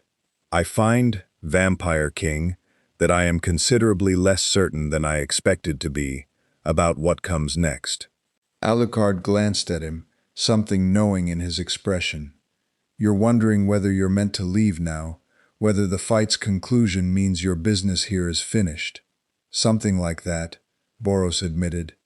I have never once on any of 19 conquered worlds remained anywhere after the fighting concluded. There was never a reason to. He looked out over the ruined, smoking city, and something in his ancient amber eyes carried a genuine and unfamiliar uncertainty.